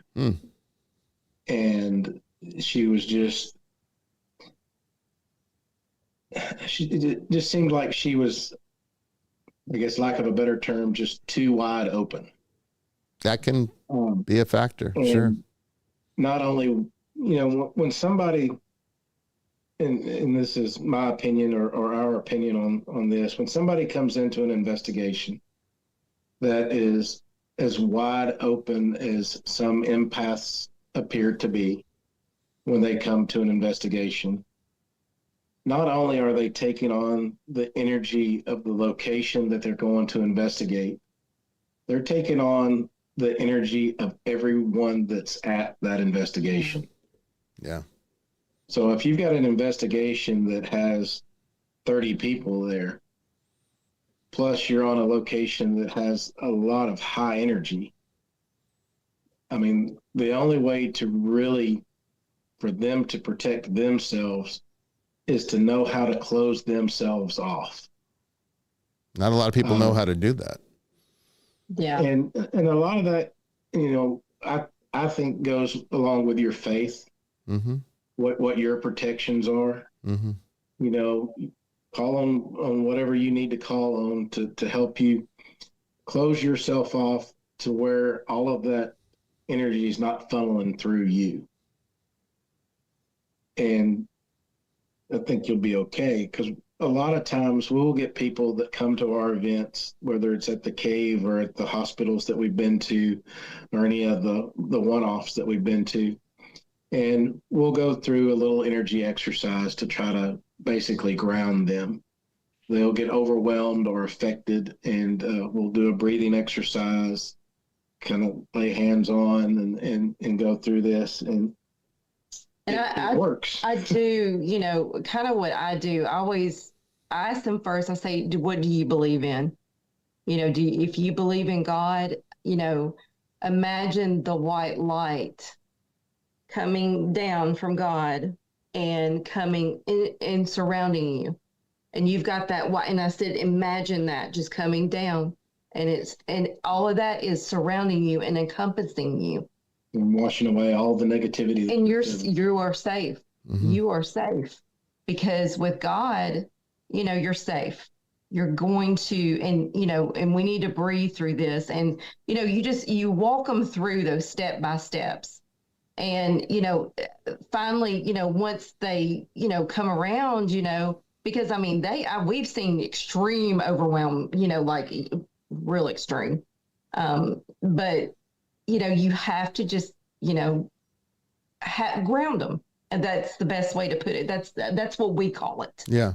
But, I do call on God in those situations. And because, obviously, we've seen them, really bad. And, something that I'm like, okay, this is getting a little much, it's kind of getting out of my realm of comfortability. Yeah. Comfort. Yeah. Yeah. We've had. Yeah. What's one of the worst things you've had? I'm curious. It happened to be at Waverly Hills. Yeah. Oh, interesting. Was one of the one that comes to mind.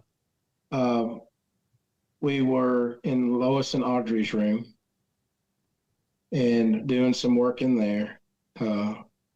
And this one lady just kind of kept looking at the solarium. And she had her kids with her. Her kids were teenagers and up. Yeah, younger teenagers though. And she basically kind of had a panic attack and tried to jump off the solarium.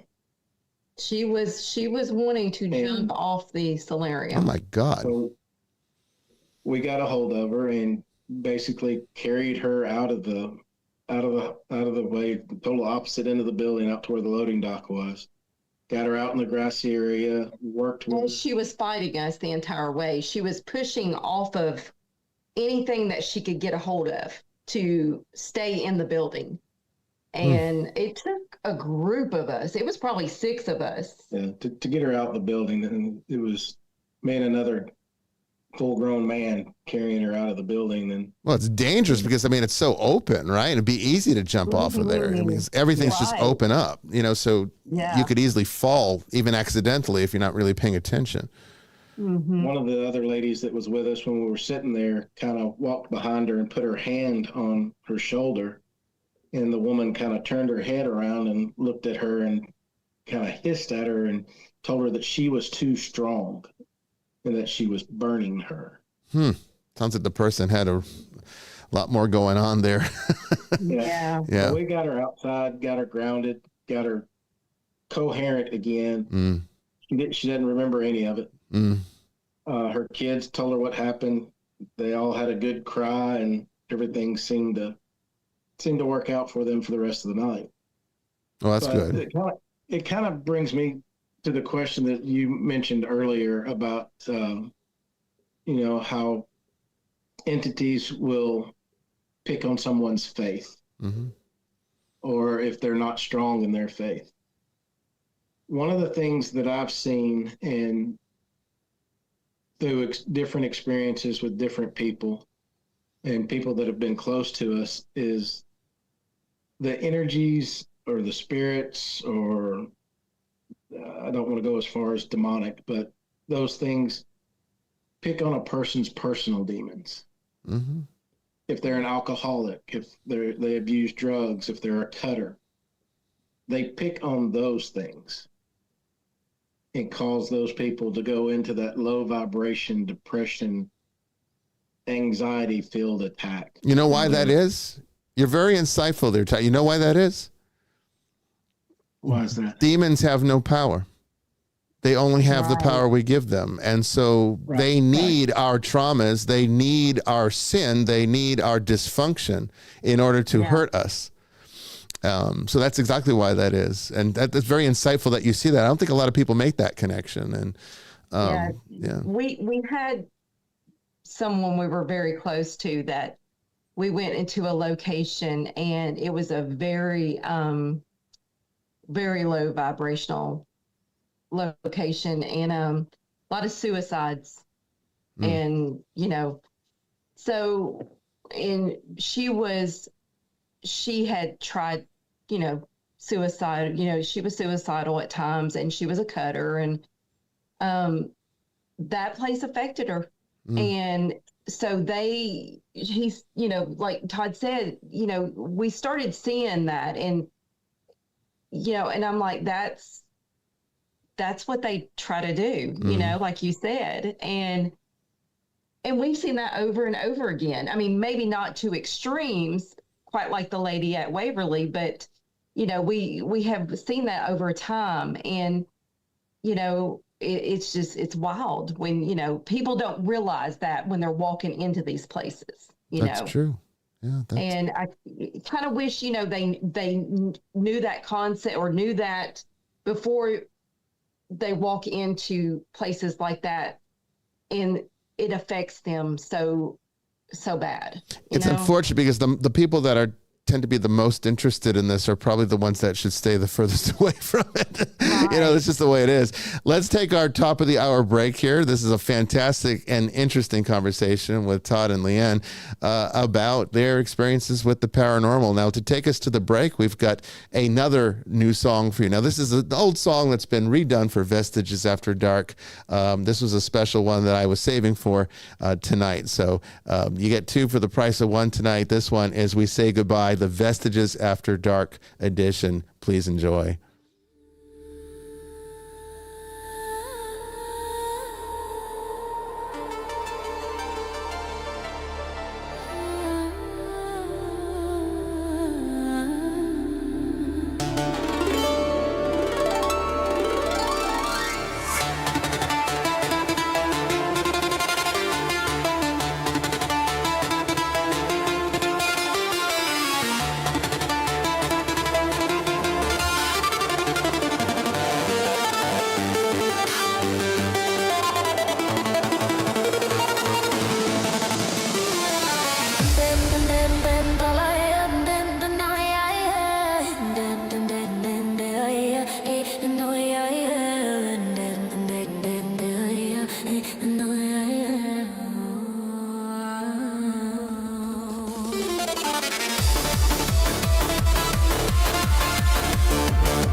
The silhouette's burning, the embers rising high, like a chemical fire, the flame won't die.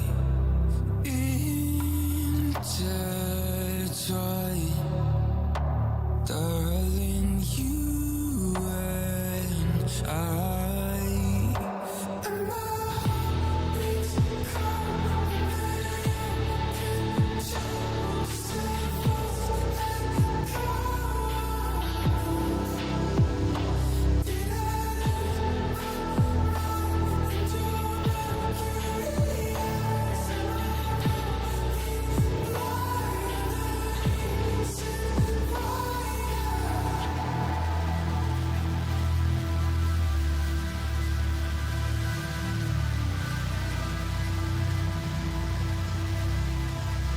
barely scratching the surface.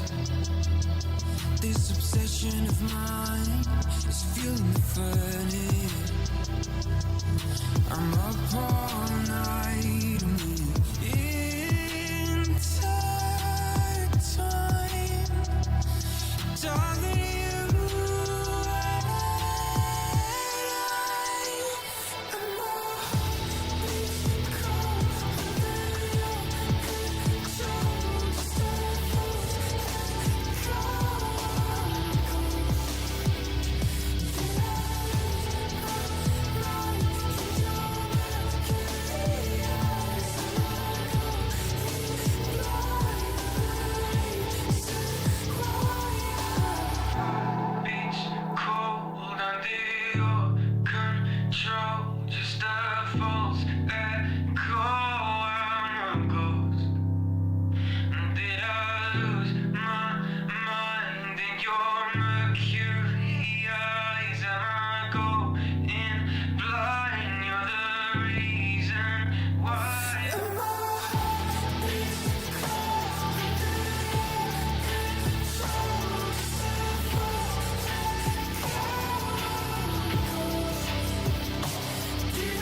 Welcome back, everyone, to the third and final hour of Vestiges After Dark. We have been having an engaging conversation with Leanne and Todd Askew regarding their approach to the paranormal and investigating its phenomena. It's really been fascinating, and I know you have questions. We want to get to your questions. You can call into the show. That's the preferable way. We always like to talk to you rather than see the chat, but you can ask in the chat rooms around the internet on Facebook, Instagram, and YouTube. But if you'd like to call in, that's 207-544-1983. That's 207-544-1983. We'll take you on the air. You can also text that number, a question. That's also an option for you. But we'll do our best to get all the questions that you have to our guests tonight. Please keep them on subject, if you will. And yeah, let's see where this takes us. Don't go away.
Leanne, your book, Still Walking with the Unseen, would you like to tell us a little bit about that inspiration? Sure. It mainly started with my mom. She lived in a haunted location growing up, and her experiences kind of set something off with me. I wanted to figure out what she experienced, and my curiosity just, later in life, just, got the best of me. And I wanted to just kind of indulge myself into this. And she's a very Christian lady. And to hear some of the things that she would say that happened when she was a small child, I knew she was speaking truthfully. And but she always felt like she couldn't talk about it because it was kind of she or really for me to get into the paranormal was a no. Yeah, a lot of stigma about it, isn't there? Yeah, it was a big stigma. But I followed my instincts, what I felt like was right, and I would not turn around, and do anything any different. Starting out into it, and the experiences I've had have been just amazing, scary at times, but it's really opened just amazing things have happened. And so I felt like I needed to write about it and, just really get my story out there and explain really who I am and why I got into this, and not listening to the naysayers, but in turn having those hard conversations about being careful, and not going in this just wild and like some of these people sometimes do, and not using your head. And it's been awesome. And so I just published that book maybe a month ago. Oh, wow. And so it's is it available on Amazon and all that? It is. Okay. It's available on Amazon and Barnes and Noble. Oh, fantastic. If one of the moderators wouldn't mind looking that up and putting the link in the chats, that'd be fantastic. April, I'm sure you have questions of your own. Have you seen any in the chat that sparked your interest for our guest tonight? There is one question that came across from Tiffany, and she wanted to know what you all's advice was to someone who was sensitive to energy changes while they're like during a paranormal investigation. Kind of hit on that in the last hour. We've had a lot of people that'll come through our investigations that have a tendency to get overwhelmed or just are real sensitive to the energies in an area, or like I said, sensitive to the energies of a group. The best piece of advice that I can give you is finding that happy medium to where you can close yourself off to those energies. It's easier said than done, I understand, but it's how you deal with the different energies. But like I said, mainly it's just being able to close yourself off to where you can still feel what's going on around you and be comfortable. I would go as far as to say that if you really have tried and you still can't do that, then I would say you probably should not get involved in paranormal investigation until you can. Yeah. Yeah, I agree. Because, and we've told people that, it may be something they don't want to hear at the time because they're wanting to experience something, but it gets too overwhelming for them. And these locations they can be overwhelming. And if you don't know how to handle that energy, just step away from it and take baby steps. Start out doing baby steps, and just kind of, feel your way around. And, we do a location in our hometown, and it's called Trousdale Place. And that is a very calm, not high energy. And I try to, encourage anybody that's new to this, go to a location like that. And that's not just going to truly overwhelm you. And like I said, take those baby steps and then start out somewhere like that. Don't start out, straight away, haunted Old South Pittsburgh or, Waverly Hills or, someplace that can get at times, pretty intense. And because, it's scary, for people. Mm-hmm. Sure. And that is not a good way to approach it. I'd say is if fear enters the picture, then it's time to step back a bit, because fear is the biggest vulnerability, in my opinion. It's you can be an asshole, like you were talking about, like there's just people like if you're an asshole in life, you asshole in death. Yeah, you basically become what you are, right? So you become sort of this incorporeal asshole. So yeah, that's one approach, but typically being a jerk doesn't necessarily make you vulnerable, but being fearful absolutely does. And so if you can't go into investigating without the fear element, then you really have to either prepare yourself to the point where you can, or just avoid the activity entirely. Yeah. Tiffany says fear is a deal breaker. And I absolutely agree there. So my question, I have a question that I've been saving for this hour. It's a two-part question. What was your most fascinating paranormal experience that you've ever had in your life? You might both have different ones, but I'm curious as to which one was your best and how did you deal with it? And then what was your most frightening, even if we dare say demonic experience, if you've had one, and how did you deal with that? I would say my most fearful one, I wrote it in the book, took place at the hospital we were guides at. And I had a black shadow figure come out of a room and stand there and look at me. And we had seen those shadow figures, the whole time, not the whole time we were there, but periodically we would see them in the hallways and stuff.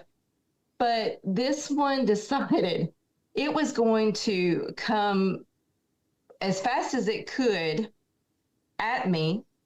And I did get fearful because I would have done that if it had been a human, but it got within inches of my face. And I thought it was going to go through me. And I knew that floor was concrete floor. And I was so scared. My first thought was, what am I going to feel if this thing goes through me? Am I going to feel, how they passed or whatever? And then my next fear was I'm gonna fall back and hit my head. And as it passed me, it never did. It was almost like there was a barrier there, and it got that close to my face, and then it carried on down the hallway and then turned into a white mist. So I was, if it got that close, it felt my fear. Yeah. And that was the scariest moment. I think another one, it was very intriguing to me, was I had a EVP. It was a Class A EVP that actually said my name and said, "Hey." And it was during a public paranormal investigation. And there were several people that knew me in that room. And we do something called a 360 EVP. And we ask the same question as you go around the room. And our reason for this is we feel like an entity might like that person's energy over this person. So we experimented with it. We were like, okay, let's ask the same question. So as we did that, it was the weirdest thing. We would have an entity answer this lady over here, but as we carried on, it would, that would be it. And so during that investigation, it was on my cell phone recorder, wasn't a special recorder or anything. And I hit play after we did the 360 EVP, and then you hear this deep, like, oh gosh, like a very deep breath, and it doesn't sound human to me. Mhm. It sounds just really strange. And then you hear kind of a whisper, but it says it really loud. It says, "Leanne." Oh. And to hit play and to hear, I guess, my name, and it knows me, I think that intrigued me. So that would be mine. That's intriguing, and as you were saying that story, you might want to mark whatever the timestamp is on the video for this, because there was this very strange thing that sort of flew between the two of you. It could have been an insect. We're going to have to go back. It's right here. Okay, you saw, okay. Yeah. But it looked pretty impressive on screen. We just had a mosquito land. Yeah. Okay, well, it looked like a massive thing, but you know how cameras can accentuate things. That's interesting. Todd, what about you? Have you had anything very negative or very positive that you'd like to share? I don't think I've had anything negative. I mean, most of the encounters I've had have been rather positive or things that make me the joke. Mm. I guess my most intense was, I was at one of the hospitals and was the only person on the floor doing some cleaning and working on the floor and looking down the hallway and seeing a full body apparition in the utmost detail. Mm. Everything down to the hairstyle, the color of the collar.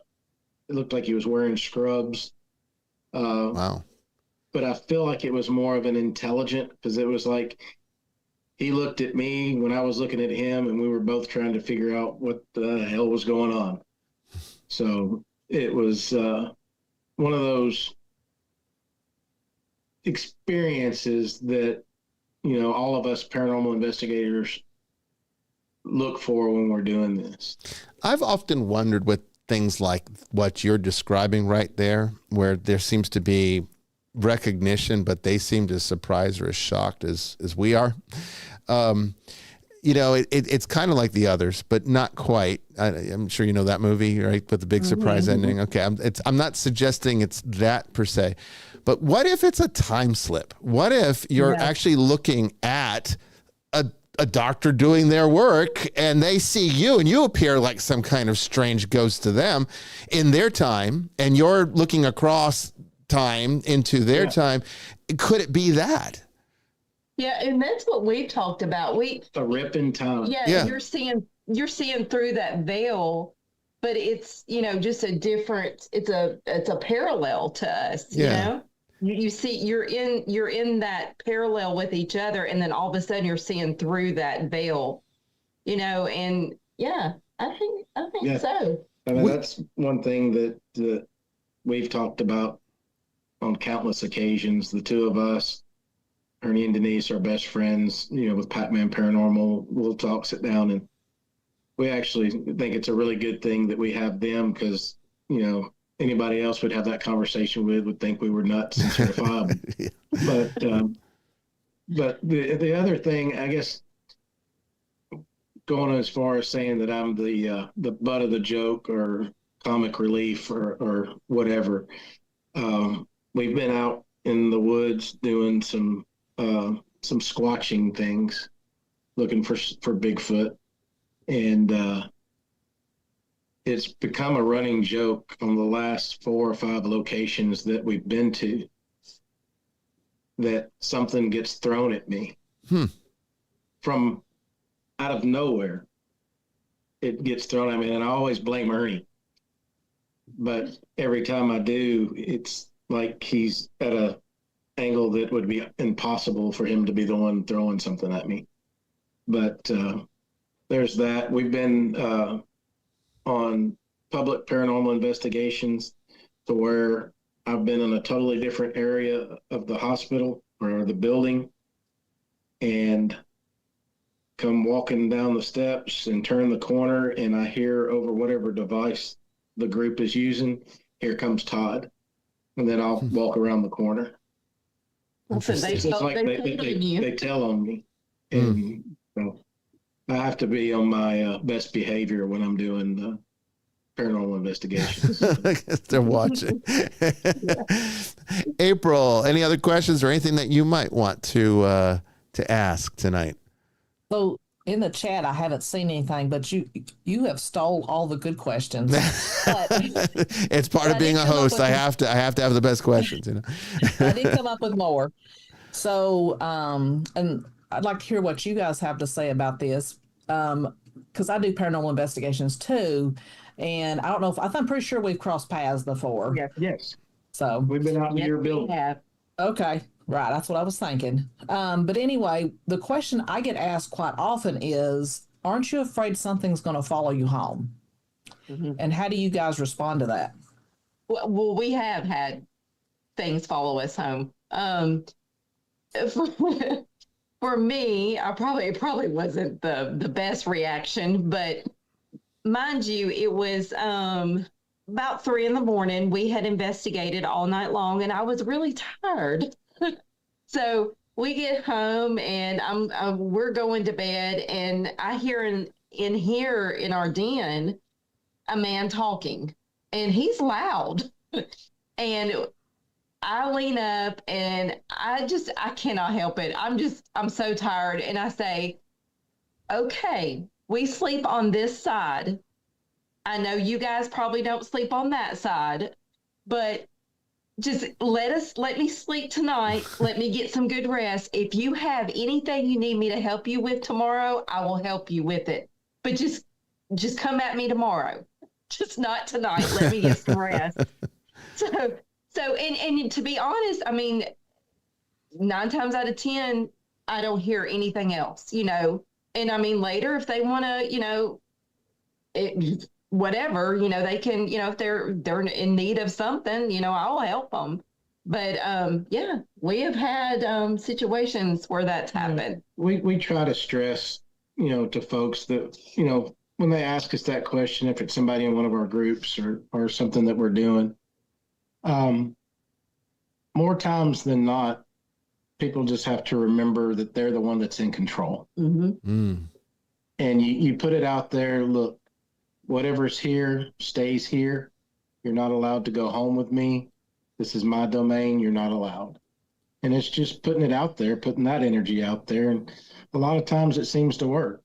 Or what I've told people also is don't engage them.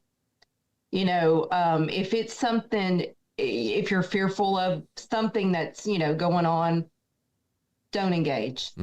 That gives them more energy, power, whatever. Just don't, just try not to, give any sort of acknowledgement to it. Yeah, that's important. I think, again, for the reasons you stated, is these things continue to operate on the basis of energy. They, just like we need energy, it's just a different, process. We eat, we eat to receive our energy, but they sort of feed off of emotional data. It seems to be that is, and it's not just demonic. Any kind of incorporeal thing responds very strongly to emotional content. And it does kind of attract things. It kind of keeps it going. The engagement makes it worse. So if you're being bothered by it, the best thing to do is to ignore it until it eventually dissipates or goes away. And it will.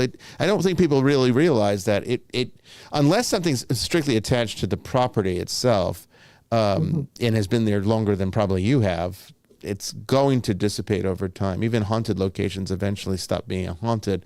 Particularly though, as it's after the places get forgotten. I think ghost tourism definitely keeps haunted locations haunted because there's so much energy being given into it. Pac-Man Paranormal. Did you see that one, April? I did. This question, I guess, is directly for Todd. We're supposed to ask you about Mr. Mitchell. Mr. Mitchell is one of the energies from Waverly Hills when we were guests there. I was one of the tour guides, and one of the better tour guides. I think it was just a little bit better than Ernie, but he was an interesting character. He was very misunderstood, and I would tell his story. And the first couple of times that we were there, we would either use a device called Necrophonics, which is a kind of a voice app. But I asked him how I did on my tour, and to keep it PG, he said the first time he said it was really crappy, but he used the alternate word. So that got some mileage. And then so as the year went on, and I'd ask a couple of other times, and then as we were wrapping up our stint there, I asked Mr. Mitchell, I said, all right, Mr. Mitchell, how am I doing on telling your story? Apparently I improved a little bit, because it just went from crappy to meh. But yeah, that was, like I said, those energies and spirits in some of these locations get to know you and will cut up with you and poke fun at you. And, it's interesting how they pick up on a person's, I guess we'll call it a person's signature, to where they know that they can have fun and cut up and, mess with somebody that sort of way. And it makes investigating fun, for one thing, and it really sparks the guest's curiosity when something comes across a voice app or a ghost box or some other device that pokes fun at me. So, but yeah, that's where Ernie and Denise were going with that. Yeah. And when we leave these locations, you become, it's almost like a bond you have with some of these spirits, and you miss them. And Lois and Audrey. Lois and Audrey at Waverly Hills, their story was a great story. I don't get real emotional, but the times that I was there and would go into their space and tell their story, there would be times that I would get choked up or to where I couldn't finish my sentence. And it was not necessarily the energy in there. It was just developing that friendship with that energy in that area over that time. And that's one of the things that I still struggle with, as far as becoming emotionally involved or getting close to an energy or a spirit, and getting those emotions when I'm not that emotional. But because they seem to be made up of that energy. That was one of my questions I have for you as well, is after all these years of doing investigations and guiding people through investigations, and you both have said that you've been at this going back to almost the very beginning, with the curiosity from even childhood. What have been your final conclusions as to what all these things are? I mean, we talk about time slips. Some people have suspected that it's really maybe alien phenomenon, or maybe interdimensional beings. Sometimes, other aspects of physics we just don't understand. What would you say would be your? I mean, is it all the above? I mean, it sounds like it might be, but I mean,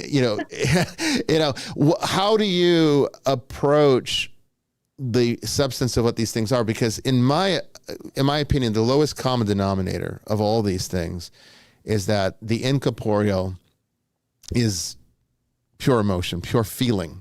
You only experience it through feeling, and the way that you enter their realm is through feeling. It's so for you to say, you're not an emotional person, but these experiences can make you emotional, I think is the proof that you're dealing on it. They work with us, they communicate with us at an emotional level. At least that's how we experience it, but it's a feeling level. And then from there, all the phenomenon, I guess it's up to your personal opinion as to what all that might be. But I don't think ghosts are the only answer here. And I certainly don't think demons are the only answer, because I think demons are actually quite rare, relatively speaking. I agree 100% on the demon thing being quite rare. Yeah. I don't see a demon decided to sit around somewhere in a house and just wait for an individual to come in for them to pick on. Right. I just don't see it happening that way. Right. As far as ufology, cryptic, paranormal, I think it's all connected. I think it's all energy, and it's just the different aspects of energy of how it presents itself. Well, and we also have talked about intelligent haunts versus residual haunts, and you've got so many different layers to it. And, because you might not have, a residual is just something that's, just a recording, something walking through walls that used to be there, but they don't acknowledge you. They have no idea that you're even there. But I guess for me, I'm the same way. I feel like it's all of the above, and it's just researching this more scientifically and advancing us a little bit more, a lot more in this, to where we understand this on a better level, instead of running around, just to get, the clicks and, the YouTube clicks and stuff, and claiming everything's demonic and stuff. We really need to focus more scientifically on it, and, and try to understand what this really is. 'Cause, it's eventually it's going to happen, but, it's such an interesting field to be in, I think. And I feel like Todd and you had said it's all of the above for us. Yeah. Taking it a step further and doing this with like-minded people will kind of advance things a little bit more. We do a lot of investigations, just Leanne and I, and those investigations are active. When we do investigations with Ernie and Denise, and sometimes our third, Beth, will be there. When you get the 5 of us together, or even just the 4 of us together, I don't know if it's that we all share a certain energy level, that we all vibrate at the same frequency, that it has a tendency to amplify the energy in a room that we're all in, or what. But we've been to some locations to where we've gone separately and not have a lot of activity, and then the 4 or 5 of us come together and go to these same locations, and it just becomes unreal and off the charts. We've done investigations to where we were at Willow's Weep. Ernie and Denise were at Lote's house. We were in Indiana. They were in Middle Tennessee. And we Facebooked or FaceTimed each other. They asked questions from their spirit box. Where's Todd and Leanne? The Weep would come across their spirit box. We'd ask where they were, and we would get Lote's house as to where they were. And it's just, I don't know if it's that connection that we have with them or what, but it's another one of those things that just boggles the imagination sometimes. Well, do you remember the show back in the 90s called Sightings? Do you remember that? It was probably one of the very first, like, legit, other than Unsolved Mysteries, which would occasionally have a segment that was dealing with the paranormal when they weren't dealing with, like, true crime. There was a show, Sightings. It just had several. It was like Unsolved Mysteries, but only the paranormal. I loved that show. And I remember on one occasion, there was an episode when EVP and using equipment was becoming more mainstream. And this was like the first time they were talking about it. It's the first time I even heard about it. And they had this one, I don't see people really doing it anymore. Maybe you have, but I haven't come across it.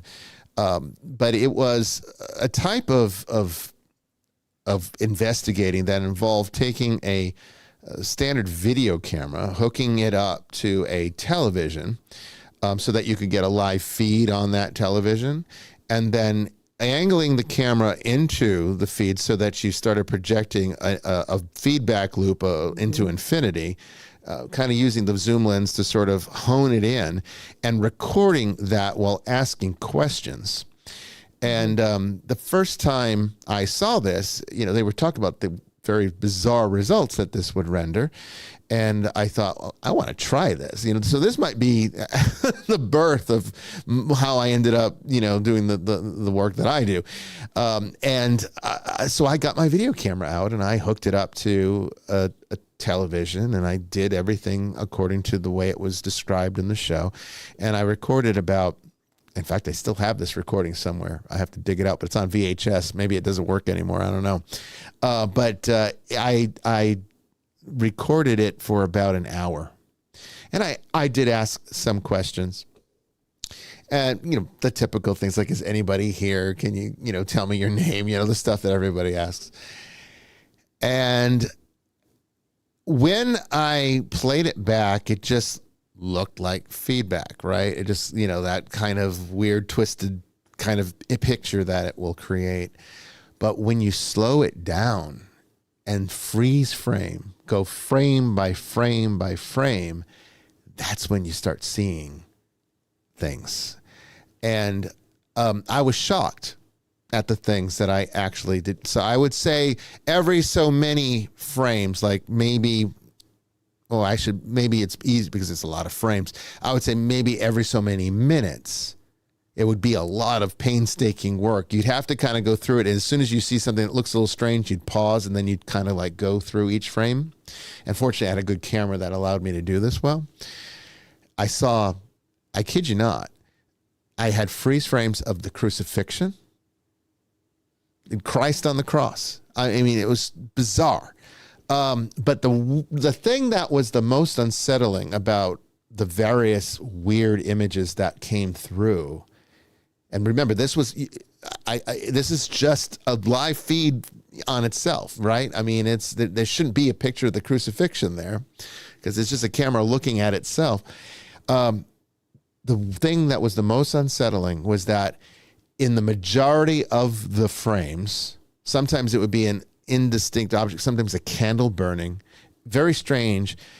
There would be faces all around the corners of the image with the mouths wide open, like this, but like almost the entire face would be mouth.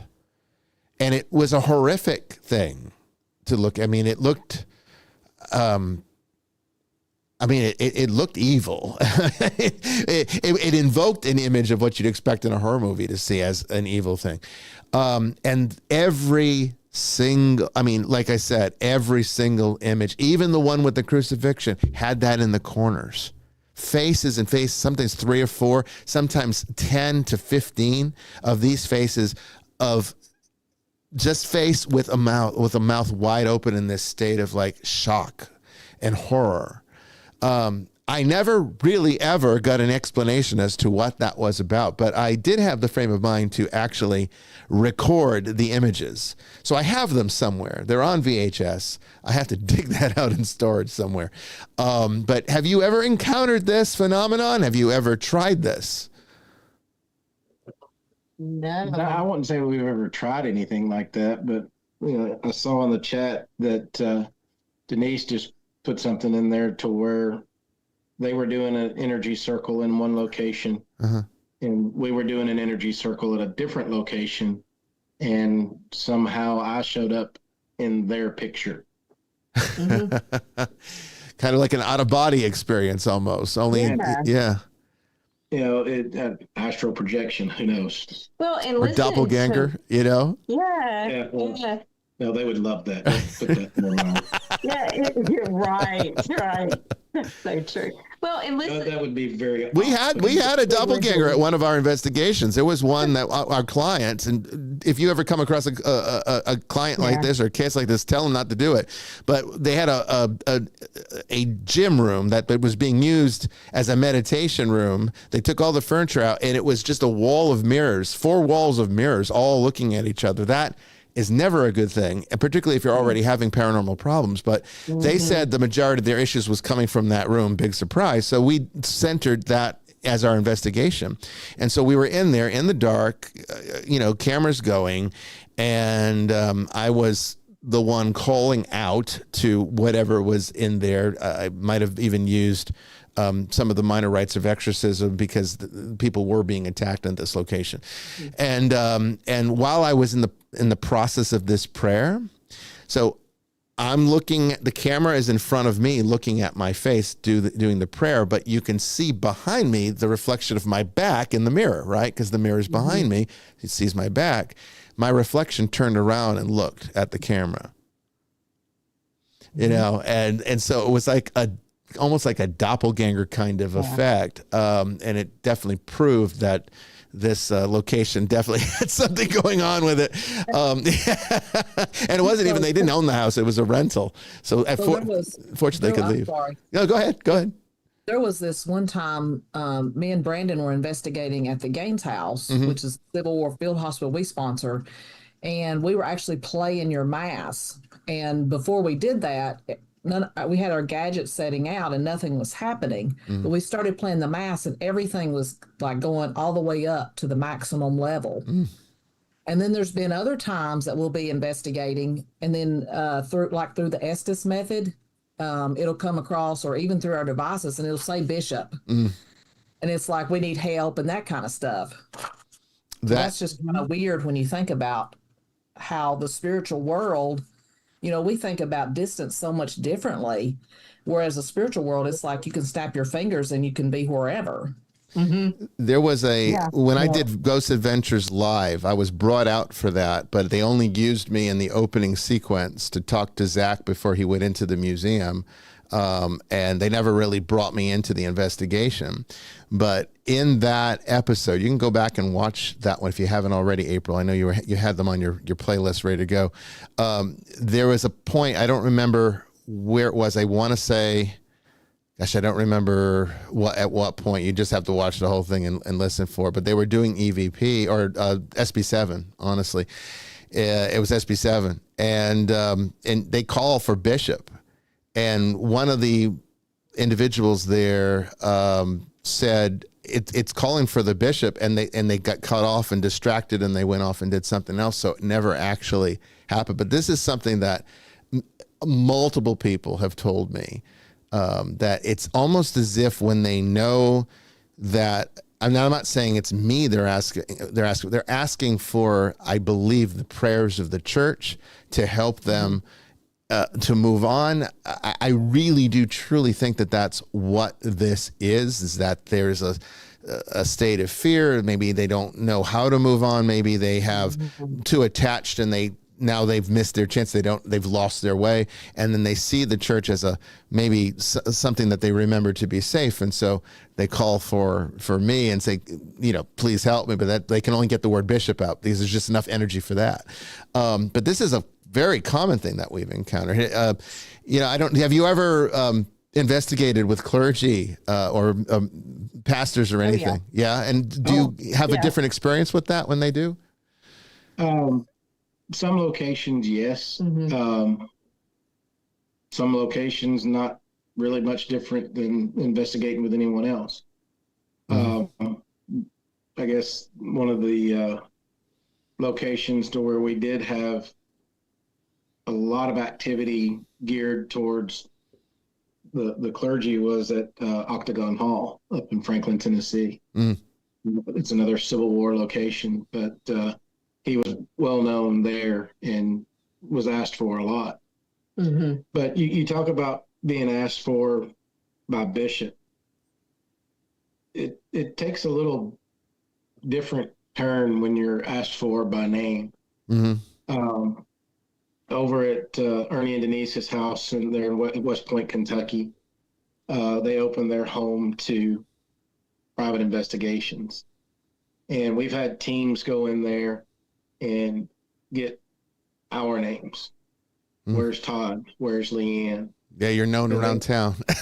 And it's not just a one-off thing. Yeah. It comes up several times through their investigation. Or we'll be at the cave doing our public investigations. Leanne and I will be up on the Native American burial ground.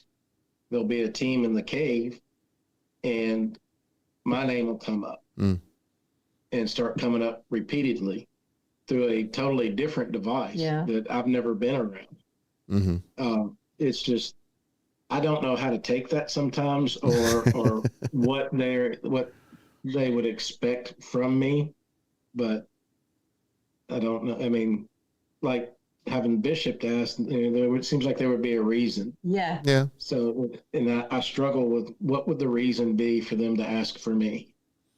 I mean, it could be at the very basis that you're known, you're familiar, and so that's what's asked for. Is something that maybe something that they see as someone they can trust. I mean, I do not take as much of a positive view of wandering around the earth as an unrested spirit. I really think we're supposed to move on. So I really don't think it bodes well for those that stick around.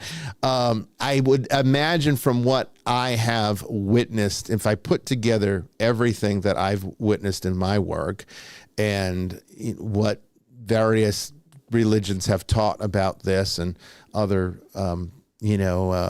sources over the centuries, it appears to be a very dark, foreboding, confusing type of existence. So familiarity I would imagine, be the only source of comfort. And so if you're going to these places a lot, you might become familiar to, those that are in this state, and you might be seen as a source of comfort or safety. It might be just as simple as that, sort of like a child calling for its parent. I mean, not that it sees you this way, but it could be just as simple as that, But unfortunately, we're at the end of the show. We're going to have to do another part on this at some point. We'd love to have you back on. But before we close up, I would like for you to be able to share your contact information, how people can get in touch with you if they have questions or would like to go on one of your investigations, anything you'd like to share. Sure. Any of our investigations that you can find us on the Black Wolf Paranormal Facebook page. Don't forget the. Yeah. And you will find us on TikTok, Instagram. We're on every social media known to man. But look us up under the Black Wolf Paranormal. We will have our Bell Witch investigations start from April to November. They're once a month. And we have another one coming up at a local place. It's sold out, Trousdale Place. We do those on every Friday the 13th. And then we have another location called Stone Harmony, which is a metaphysical store that is a haunted store here in the town that we live in. And we've got maybe 4 tickets left on that one. And that one is in April. But everything is listed on our page, and ticket links, everything. So yeah, you can find us there. You can also go to Pac-Man Paranormal's page. We co-host an event up at West Point at Fort Duffield. It's called Spirit Squatches and Stories Around the Campfire. And those are kind of bi-monthly events. And we'll feed you. You got almost 200 acres of land to investigate. It's an old earthen fort. It's just a really great town with some really great people. Yeah. That sounds like a lot of fun and really interesting with you guys there. You know, I like your approach. I like your philosophy of this. It's not often I say that or hear myself say that, because usually I'm appalled at what I hear when I talk to people in this work. So it's a breath of fresh air. It really has been a pleasure having you on. We'd love to have you back on again. Thank you. We would love to be on. Well, thank you so much for sharing all that. Remember to buy Leanne's book, Still Walking with the Unseen, available on Amazon and Barnes & Noble. April, thank you. And I want to thank all our moderators tonight. Our guests, Leanne and Todd, for being with us this evening. It's really just been a fantastic show. I want to also remind all of you, okay, that we are not here for the next 3 weeks because of Lent and just the liturgical schedule and personal obligations. But I want to wish all of you a happy St. Patrick's Day and a wonderful, wonderful Lenten Easter. If you don't share it with us, well, of course, we stream all of our liturgies on this channel. So if you have no church and you are just sitting alone at home and would like to enrich your Holy Week, you can spend it with us. We have a liturgy literally every single day of Holy Week, all the way up to the Easter Vigil, which I believe this year will start around 10:30 p.m. Eastern on Saturday night, the Saturday before Easter. Okay, so we will be back on April 7th to talk about Catholicism Part 2. All your questions, the ones that we didn't get to last season, we got more for you. This is coming up on April 7th at 8 p.m. Eastern, Tuesday. And if we don't see you for Lent, we'll see you then, okay? And if I don't see you on either place, I'll see you out there in the ether. God bless everyone. Take care.